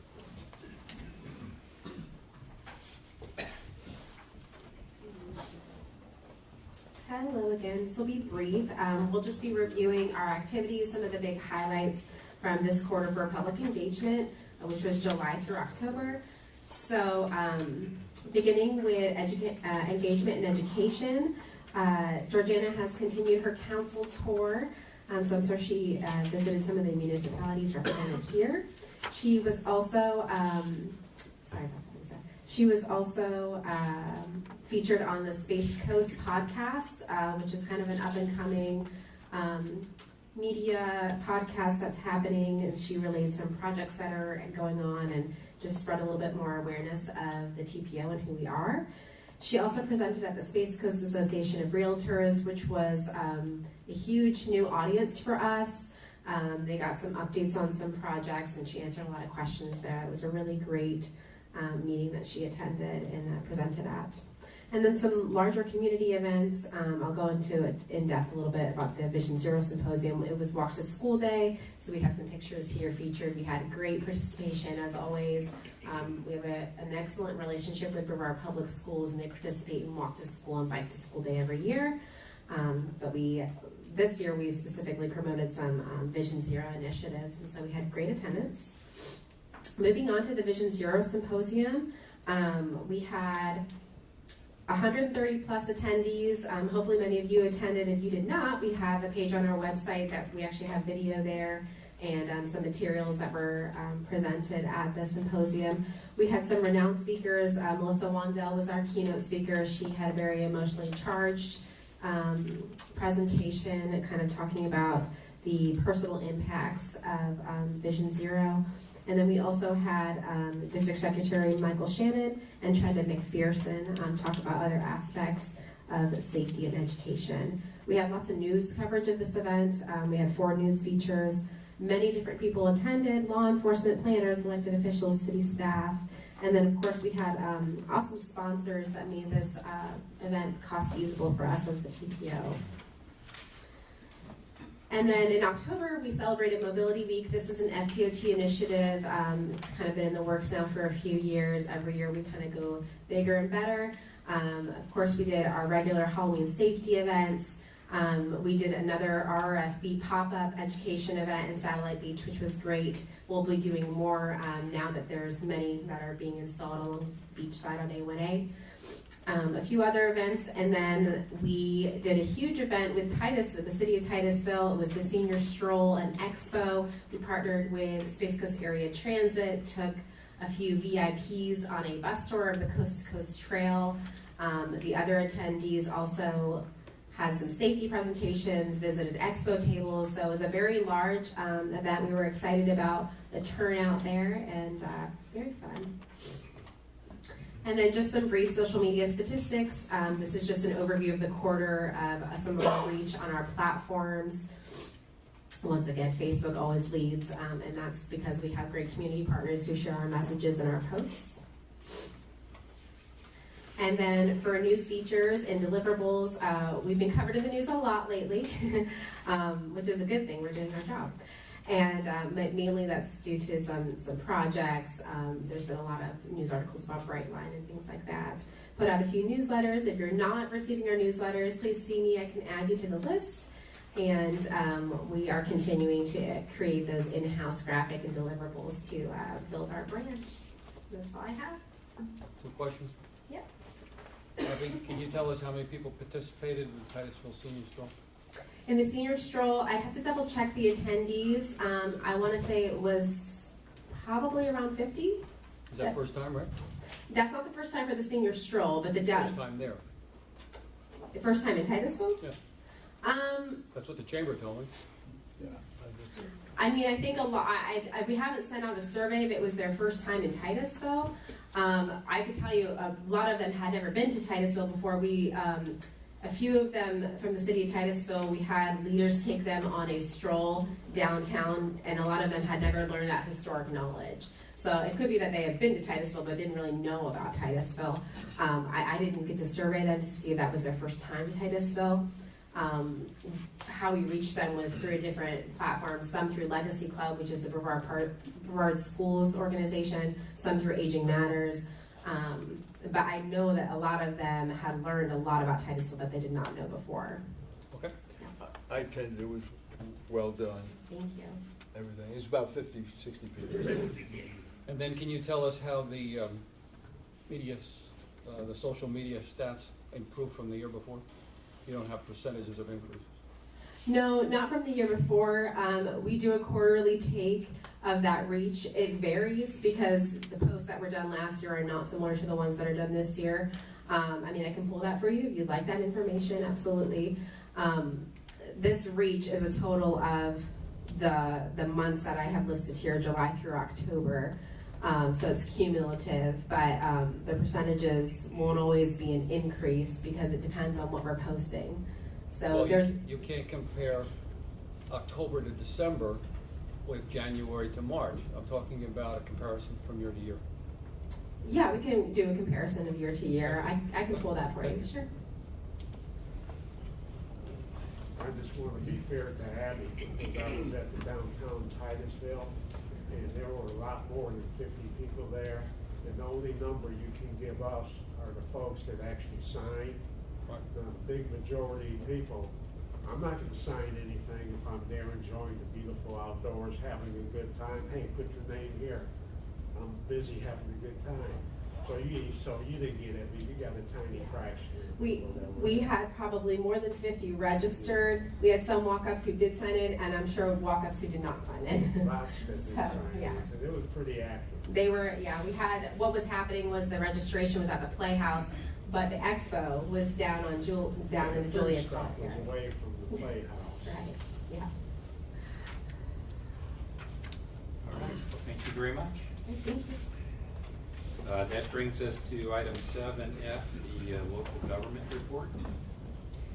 Janet? The one thing I do want to mention, in the attachment, there is a resolution from Indian Harbor Beach Council. And the resolution basically is encouraging the Florida Department of Transportation to take steps to reduce speed along A1A, along the communities, the beach communities in Brevard County. And so this is a focus. This is something that all the communities up and down A1A have wanted for a long time, from Cape Canaveral to the north, all the way down to Melbourne Beach. And so it's my understanding that the DOT is planning to hold a meeting with all the municipalities to kind of kick off a study to be able to really determine what type of strategies, what type of improvements is going to be needed along A1A that will trigger them to be able to reduce the speed. Of course, the mid-block crossings and the RRFBs are huge, and I think that will go a long way, but we need to go deeper than that. So we're looking forward to that meeting. I think it's planning to be scheduled here soon, if I'm not mistaken, Sarah. Yes, we're in January.